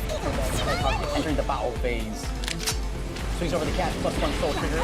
2 damage and it lands. 3 damage, 2 damage to the face. 2 damage to the face. 3 damage to the face. All of that landed. Steve! No, Steve! Already at level 2? None of those climax canceled? That is crazy. All those cats sent to the litter box. Very sad. No, Steve. He's at level 2 already. That felt really fast. Oh man, you hate to see that. At the finals too? Like sometimes he just do everything right and he's just unlucky as hell. Oh, that was terrible to see. Top checks the card, using his level 1 backup and using level 1 character in the back row. Not to be outdone, some of his old climax combo, now he's at level 2. If he's level 1, he mobilizes 2 characters, not that it makes too much difference, but if he is there. Swings a 1 cat.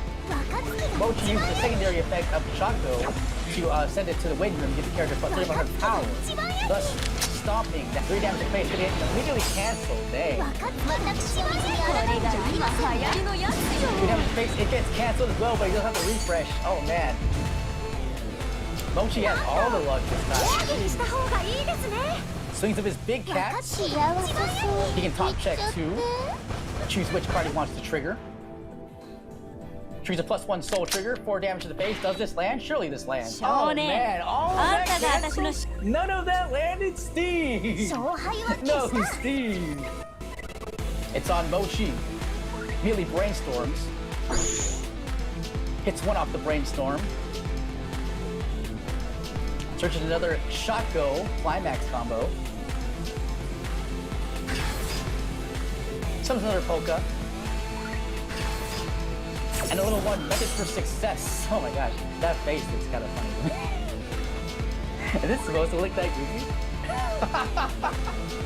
Oh, that's cool, I like it. Drops the climax card, does his shenanigans with the polka.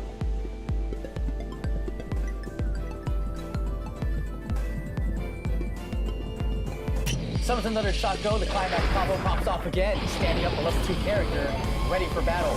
Triggers another standby card, summons a brainstormer.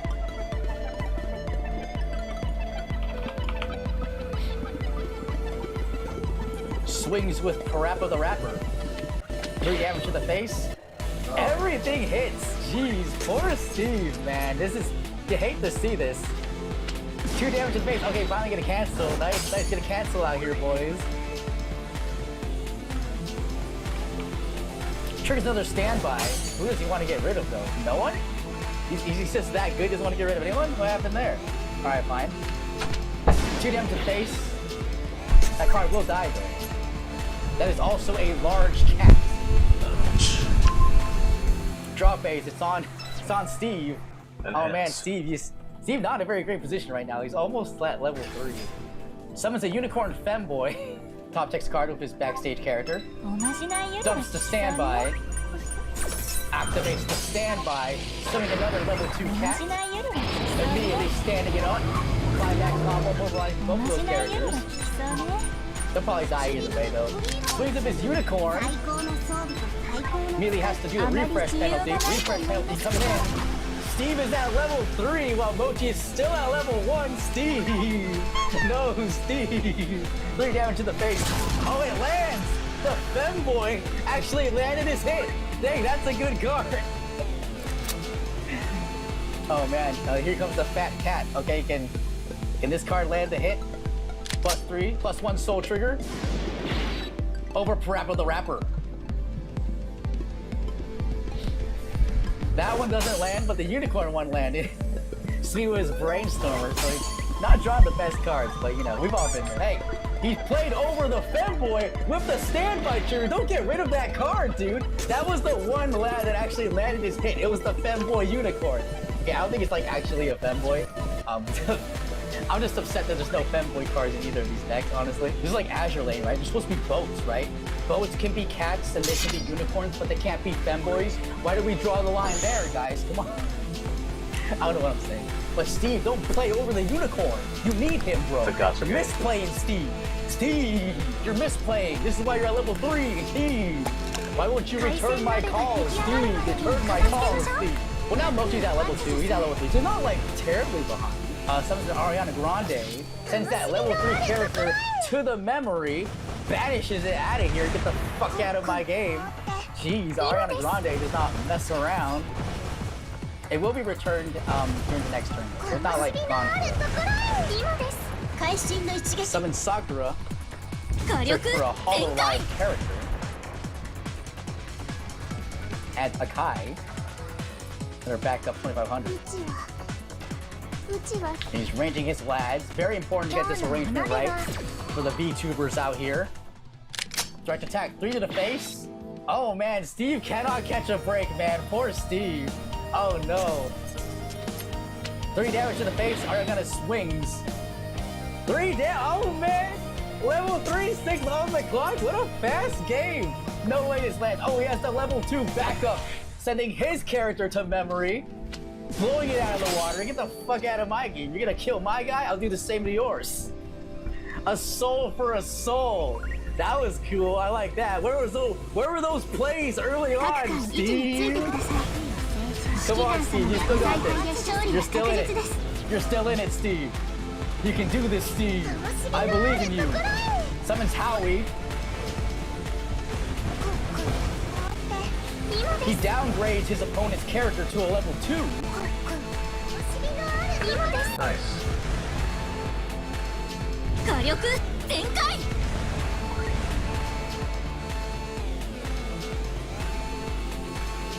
Oh.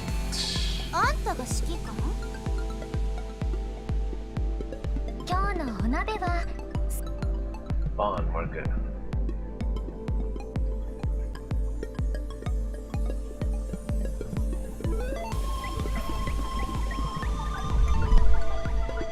Wells.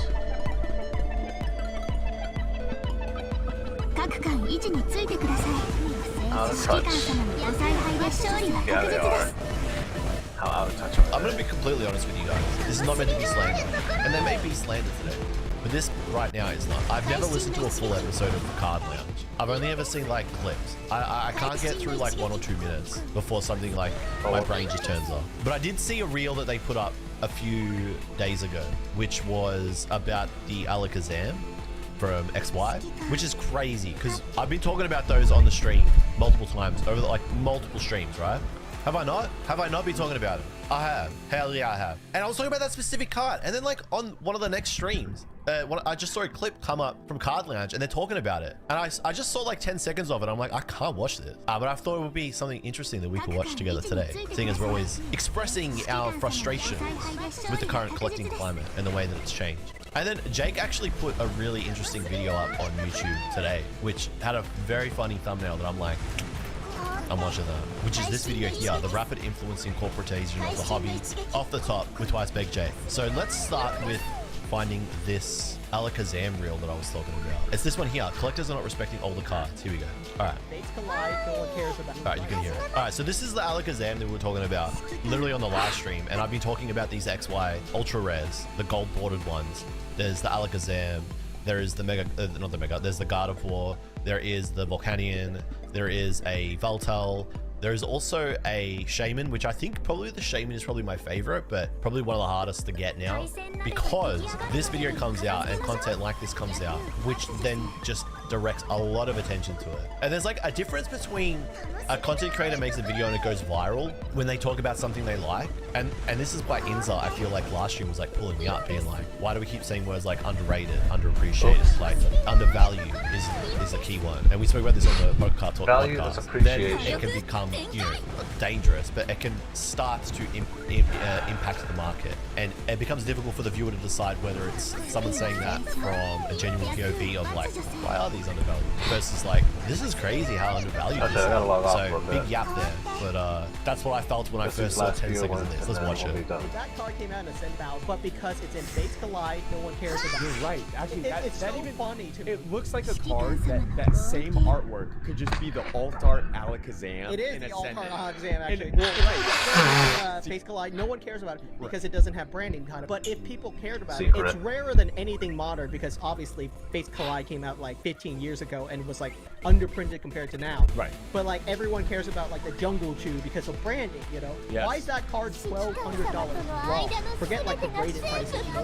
Like I would rather have like raw should be like $300-$400. yeah, I would rather have like 6 Alakazam, which is the same price compared to the Jungle Chew. Mere branding. Like there are so many cards that should be hundreds more, if not thousands more, because they are older, prestigious. It's got Lugia and Umbreon in the art. If that card came out in Ascendant Heroes, it would be 15 years ago is pretty crazy. Because it's in Fates Collide, no one cares about it. All right, I don't know what Jake is saying when he is talking about pure branding. I think generally what happens with Pokemon cards is the more expensive cards end up being the one, like out the gate when new sets come out, the more expensive or the most expensive cards tend to be the ones that have the most attention and eyes on them. So it's a bit of like a symbiotic relationship between how many people are interested in the card, or like how many people are talking about it, and then also whether people just organically like it or not. Now, objectively, it is a really good card. I can't fault what they're saying, because it is a really good card, and it is essentially an alternate art. It's an alternate art from XY, and there aren't many other cards in those sets like these. So they are very, very nice cards, and they have generally been underappreciated for a very,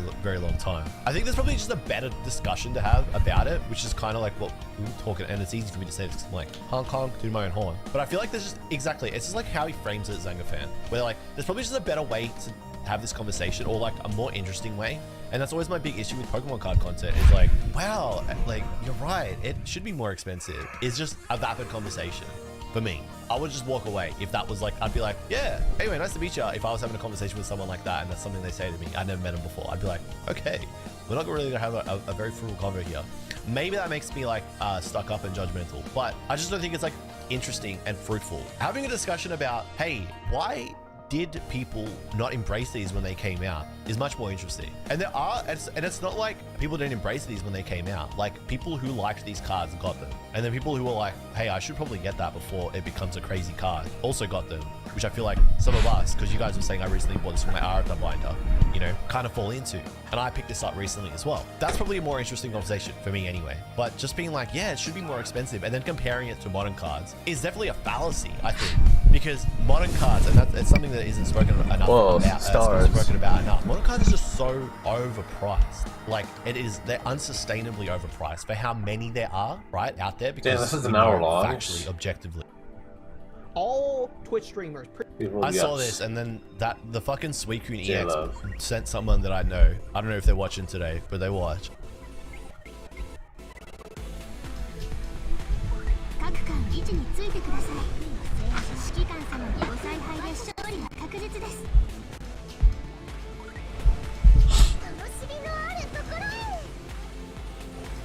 Oh, color 3D and UV. What? It's a 3D printed.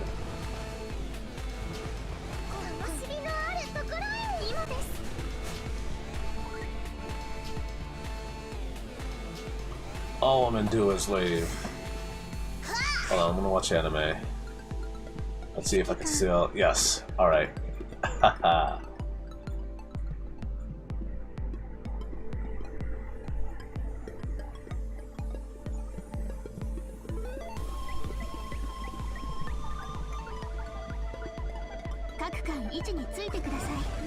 指揮官様のご采配で勝利は確実です。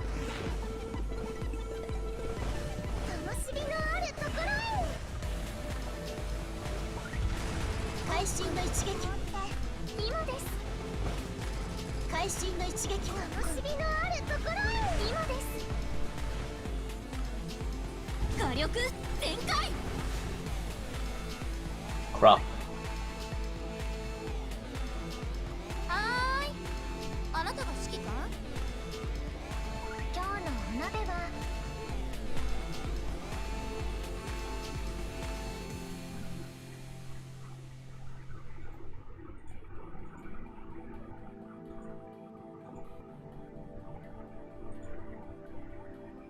海鮮鍋が出来上がるまでに片付けましょう。役を待つ女性。楽しみのあるところへ。会心の一撃。今です。会心の一撃。楽しみのあるところへ。今です。会心の一撃。火力全開。会心の一撃。会心の一撃。楽しみのあるところへ。今です。役を待つ女性。会心の一撃。楽しみのあるところへ。会心の一撃。放って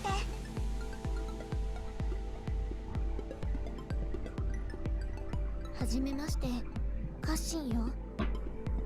Cool. Okay. 金剛姉さん。 Haha.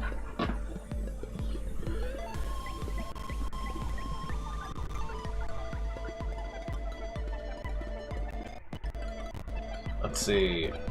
Today.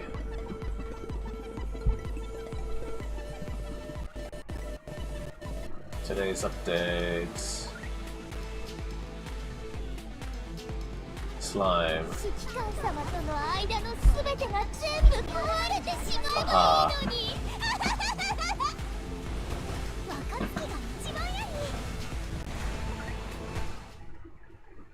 Sorry, you're not allowed to hear the TV audio. Only me.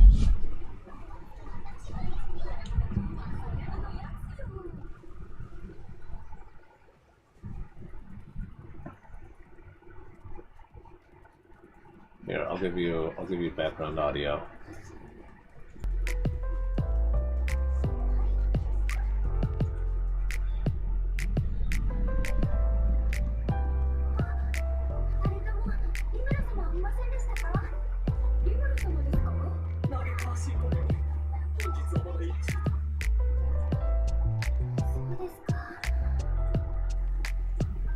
Where is he? One of these.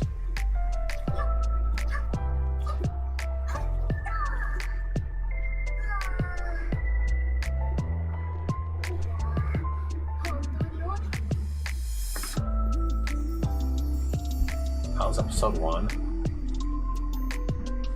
There we go. That's the right episode.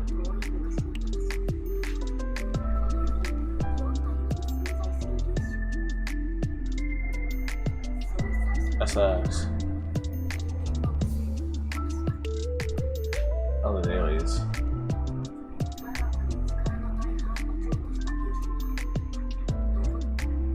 Chotto mate. I guess we do have to do this.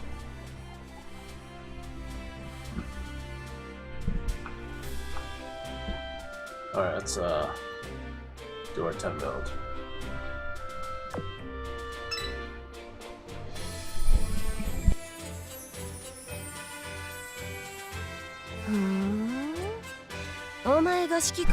Mary Celeste. 私はメアリー・セレスト。噂にある幽霊戦争。はじめましてし。 Hello. はーい。 Hi. の。Hey、指揮官。Hello. はじめまして。 Hello. あんたが指揮官。Hi. 栄光をか。ヤール級空母。 And hi. Hello. Oh damn, we didn't get any. Really?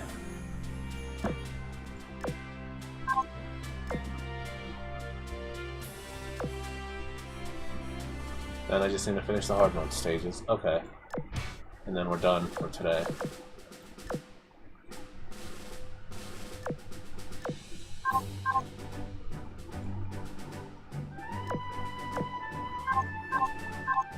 Yeah, that's it. Hard mode.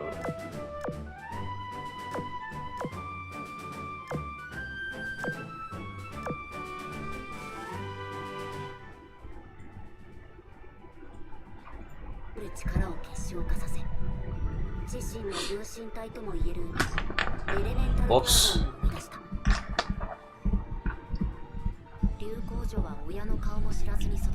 Wrong button.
大国の映画 Hold on, I think the audio's still too loud. Gotta censor myself a little more.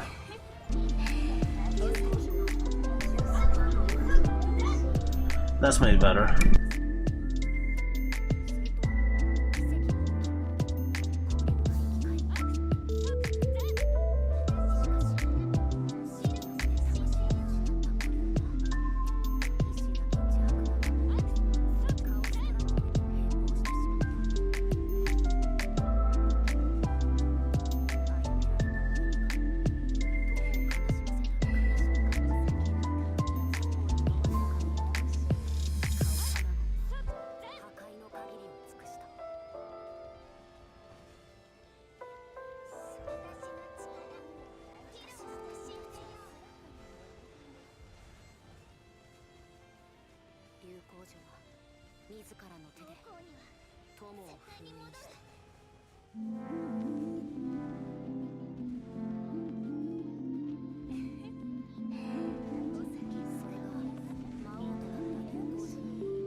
Past couple of weeks or so, we have covered the awful kind of situations going on over YouTube. We actually covered one in the last video, obviously, with Stronny getting kind of like a weird deceptive activity notice on her account, which of course is incredibly weird. But it seems like some people are looking to change platforms, right? Some people are looking for a way out, and it seems like one company has stepped up and decided to open up kind of sign-ups and things like that to people across North America, which has many people interested in joining. Right now, obviously, as I said, yeah, we covered the Aloricud,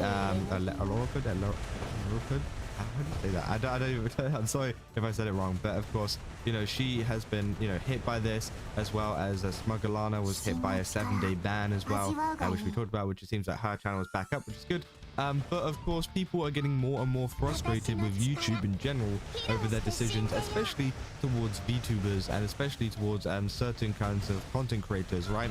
And well, it seems like, yeah, as I said, one company has heard that call, being Bilibili. Now, if you don't know, Bilibili is one of the biggest Chinese platforms, or if not the biggest Chinese platform, you know, in China for creating content, right? It's almost like the Chinese YouTube, except it's like a little bit different, like the UI is a little bit different and things like that. But yeah, they essentially announced the fact that they're going to be releasing or that they have just launched an internationally global app.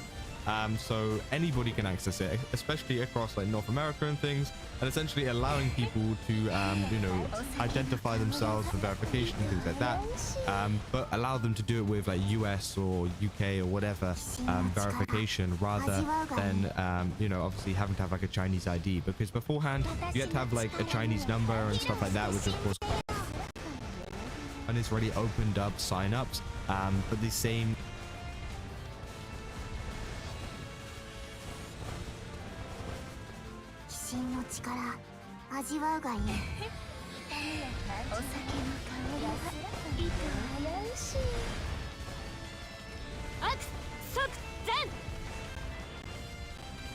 Yeah, what happened with Blue Archive? Is it going down in price?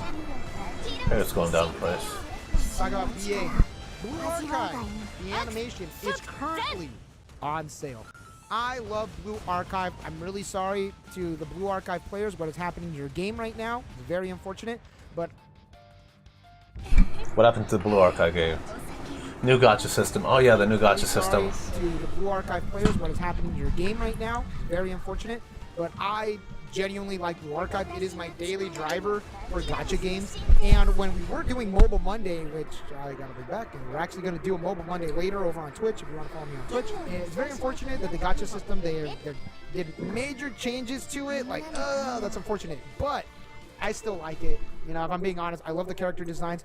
I am even cosplaying as Konoka, which is this character right here. I actually made, well, you know, I got the jacket, got this, got the shoes, lore accurate shoes, got the bag. I don't have the shotgun because they don't ship that to the United States. Got all this, minus the halo and the wig. I'm not gonna wear a wig because I can't pull it off. So I did get all of that, so I'm gonna be cosplaying as Konoka. The skirt, I changed them to shorts. BA. It's currently out in the English edition of the game. And let's read some set info for Blue Archive. All right, Blue Archive, the animation, July 31st, so it's been out for a good minute. I do like to do my market watches a little after the release date because, you know, the prices start cooling down a little bit. So there are 100 total cards and 121 parallel rares. Here is the rarity distribution. It is a typical distribution, nothing too fancy. 92 super rares, 11 triple rares, 12 SP cards, 3 SEC cards, and 3 English exclusive cards. 3 ENX. Fantastic. As you can see here, blah, blah, blah, blah, blah. 1 of 6 PR cards in every display box, 1 set of going first and second cards in every carton. This is a pretty okay set. It's pretty decent. Nothing bad. Not bad if I'm being honest. And let's look at the English exclusive cards really quick. Here's one. Here's the Hoshino. Here is the Ayane. They're in an aquarium. And here is the Shiroko.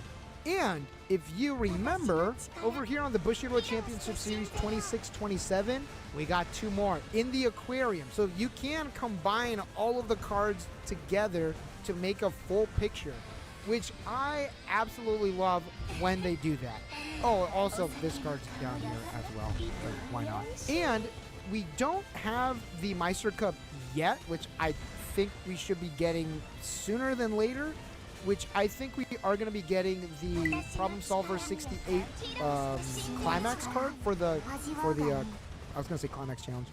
For the Meister Cup, they should have just called it a Climax Challenge. But the August 2026 shop tournament is a Moment of Peace Shiroko. And then if you win your champion's prize, it's one of these two. It comes in a pack. So you get either the Climax combo or the 3-2, just gold foil. So yeah, there you go. That is Blue Archive, the animation. We are missing the Meister Cup, which might be the Problem Solvers Climax. Case ratios, baby. So this is for JP, which they don't have the one for English just yet. So there are 3 SP cards in a case, and there is 1 SEC. The SEC replaces one of the SPs. Although Japanese and English ratios are the same. They have the same booster box distribution. It's not one of the updated ones. Nice. You get 4 foils per booster box, 24 boxes in a case. There you go. So there you go. There is your case ratio. Good luck on your pulls if you are pulling, because here is booster box price. It's about $60-ish, which makes sense. That's usually like around the price, because like I don't know how Weiss is still doing $60 boxes. Please keep doing $60 boxes. Don't $60 boxes. Like, you see Union, you see Gundam, you see One Piece as well. They're so expensive, dude. They're so very, very, very expensive. But here it is, Blue Archive the animation. It's about $61.99. As you can see here, is like, yeah, $70, and it starts cooling off to like where it kind of usually stands, like $60, $65, which like I think personally for Blue Archive the animation, fantastic price. If you could get a box for $60 to $65, incredible. Keep it up. Do it again. Over on Trusted Collectibles, they got it for $60. You can get a whole case for $1,300 with a playmat. So yeah, $60 for that. Hey, pretty good. Unfortunately, Top Spot Cards is sold out. They only have the JP. So shout out Top Spot Cards, friends of the channel. And over at Goldstall, fuck it, they're undercutting. Why not? You get a booster box for $50. That is nuts. And yeah, they still have it. They still have it. You cannot get a whole case. They only have boxes right now over at Gold Star Collectibles. $50. Exclusive cards. As you can see, here are the 3. No one has them for sale. No one's pulled it yet, I guess. Here is the Hina. Beautiful card, beautiful. It is the SEC. Here is the Shiroko that uses the 3-2 I might just buy a box prize. now. 3-2 This guy's tempting me to buy a box. Tournament PR pack. Beautiful card. And here is my girl, Adu. I gotta rebuild this deck. $900. Damn. So here is Adu. It's so rare right now. For I guess no one is $200. pulling the I don't Blue know where they got Archive. $900. I guess that's just the price of the case. My buddy pulled the Adu SEC from 2 boxes. Brother, that's some luck right there. Wow, that is incredible. This cat's selling it for $900. That's a little too much for me. All right, let's look at the ENX. ENX, the English exclusive cards. Holy crap. Well, yeah, okay, that makes sense, because if the ENX is above the SEC card, which I don't even know what that ratio could be. It could be 1 in a master case. But look at that. $850 for the Hoshino ENX card. You know, people are selling for $850, $900, $1K. Ungraded too, if we have to add that caveat now, ungraded. And the Foreclosure Task Force Ayane, the 00, which pretty good, if I'm being honest. 900. You got anybody got 900? Pretty solid, Yoko. The other one's your Brainstormer though. This, look at that.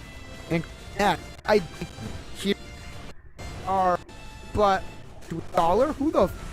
Who sold there for $5? Here's prices, but like what? People don't really follow it. Like here's the Akko, which we currently do not have. Anybody listening sold for $1? Who sold there for $5? That is insane. This has to be an accident. Someone sold it for $5. Oops. Here's the Foreclosure Task Force Nonami. Again, no one's pulled any. Now it could be that this set is like not sought after, you know? It's not a bunny girl. It's not a Rent-A-Girlfriend. It's not a Persona. Rent-A-Girlfriend. It's one of those kind of like niche-esque, I would say, anime series or just properties in general. Because like Blue Archive, that's for the real heads, all right? And Mutsuki is $849 for the SP. You get 3 in a case though. You get 3 in a case. But at 900, you think 900 for this one? I disagree. I disagree. Especially, like, it's a level 1 combo for, like, a deck that no one really plays. Although the Arona. The Arona. Maybe. 800, though. 800 is, like... I want the really, Arona really English high, version. though. In my opinion. Like, this seems more like a $300 card, especially, like, utility-wise. Like, yeah, just shut your deck for a Climax. So, instead of, you know, you run, like, basically running multiple copies of a Climax in your deck, but, like, 800, maybe, like 3 to 5. Maybe 3 to 5. And then the Serika is at 451. Like, it feels that people are opening them and listing them and not really knowing the property. 300 for the Hoshino. Come on. Nah, I get it. Hoshino, yeah. Here we go. $5,000. You're just putting this up. Because over here on Trestles, we got it for 150, buddy. We got it for 150. You see what I mean? They're just kind of like, I don't know, this card's expensive. Which does kind of like go towards like the current status of the trading card game community, especially in terms of like the high rarity cards, you know, the card shows, the stock bros, the financiers, the people are just in it, the ex sneaker community people, you know what I mean? If you go to a card show, you know what I mean, right? Done. Here's my girl Kayoko for 300. Brother, I will give you 150 for this. I'll give you half for that Kayoko. She's very cute. I love Kayoko. That was one of my favorite characters. There's the Chinatsu, currently nothing listed. And here's the Iori for 101, and here's the Iori for $70. So it does look like this one, like somebody was kind of like price checking. I was like, all right, cool. And here's my girl failure, Haruka, one of my favorite characters in my archive. So cute, I love her. Go Home Club Hifumi, also nothing listed. So yeah, these prices are insane. Nobody knows what to price them. So we are going to UUT. I love the UUT website because it barely works. It like works like 30% of the time. All right, here we go. BA, okay. SEC. Okay, look, yeah, this is more like what I anticipated. 29,000 yen, 12,000 yen, 24,000 yen. Yeah. So play JP if you want shiny cards. Absolutely. Absolutely. Yeah, and look, all these SP cards, right? Look, the Arona is like $40. Okay, I was way off. Yeah, so this is more like cooled prices for JP. But also, you got to remember, JP is also more readily available. Like, the actual cards themselves are more readily available in card shops for the Japanese edition. So, yeah, there you go. This seems more so kind of like what I anticipated. Like a $40 card, a $50 card, a $100 card. These prices are so low. Oh, my God. Like, a $150, $200. That's more so like the JP prices that I anticipated. Let's look at the triple rares. In the triple rares, wow, these are dirt cheap. $5, $8, $3, $6, $2, $3. Dude, I could foil out my problem solver deck and not feel bad. Look at the new Aru. You could get the new Aru combo for $5. Outlaws backup, triple rare, $3. The most expensive triple rare is the gold bar, which is, like, let's be honest, the good one. Too. I gotta build both if I'm being honest. And here's the irreplaceable daily life at $10, and snapshot of youth, which is the Shiroko combo, is currently at $8. So the triple rares, not that expensive. Bling out your deck. Let's take a peek at this. The super rares, looks like the most expensive one is $36 with the Serika. And then, okay, so the more like combo-y focused ones, yeah, they're like holding their value at like $15. They're only trying to flip the signatures, yes.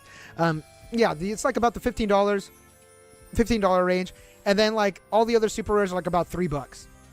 Like $3 or so for the super rares, which is good for me because I do want to like get as many of the bling out my deck as much as I can. Like, yeah, $3 for a super rare. I'll be like, yeah, sure, why not? Give you $3, 3 crisp dollar bills, and you give me the card. Yeah, $3 to $5 on the more so the base rarity ones, and then it goes from 6 to it immediately hops up to like 15, and then there's the $36 one. Like, how can you say no to her? Masked Intruder. Super rares, pretty good on pricing. And then the base rarities, here's my favorite part, because I play the game. Base rarities. The most expensive one is $18. The $18 double rare. It's the Brainstormer as well. It is the English exclusive card. 18. Hey, we're back to $18 brainstormers. Damn, bro. $18 brainstormers. And then just like, what? That's it? Where are all the double rares? Are all the double rares sold out? Whoa. Yeah, $18 double rares. Baby, what are we doing? $18 double rares. Look at that. There's a foreclosure task. Your $18 double rares. There's another one. Yeah, $20 for the perfect team Hina. Wow. All right. Those $11 double rare. Dude, we're cooked.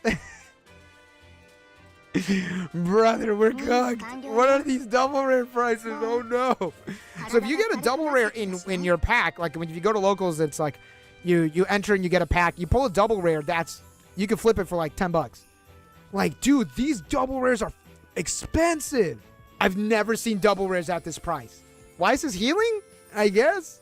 It's not cheap. Why isn't it cheap anymore? Why is it for the broke boys anymore? Damn. All right, let's look at more of the base rarities. Looks like, and then the rares. It looks like we just go straight to dollar rares. That's not real. We don't go straight to dollar rares, do we? We go straight to dollar rares. And then commons and uncommons. And then we go to 20 cents, 30 cents uncommons, and 20 cents commons. Very common in, like, no one's buying this set. What do we do? Bah. There you go.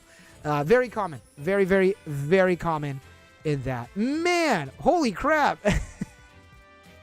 Here's the messed up part. I wanted to build. I am building. This isn't going to stop me, all right? I can't be like, money's not real and telling people to buy stuff, like whatever they want. And like, damn, BA dies today. These scalpers, they know BA fans have a lot of money. Hey, you know what? Whatever. It could also be, I think one of the main reasons is that they just don't know. People that are buying and putting them up online, they just don't know. It is a pretty good set. I will say that. It is a pretty solid set.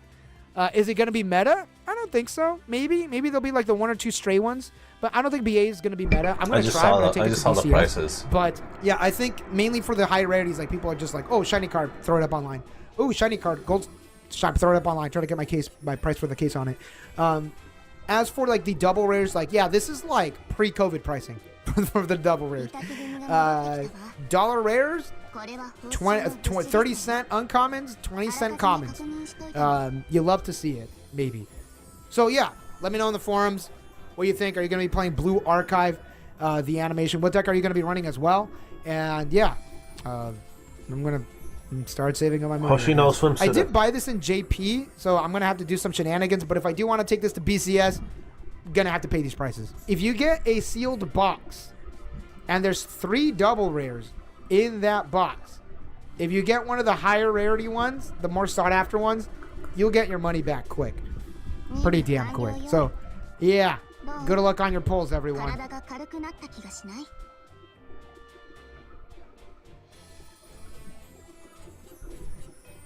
I did it.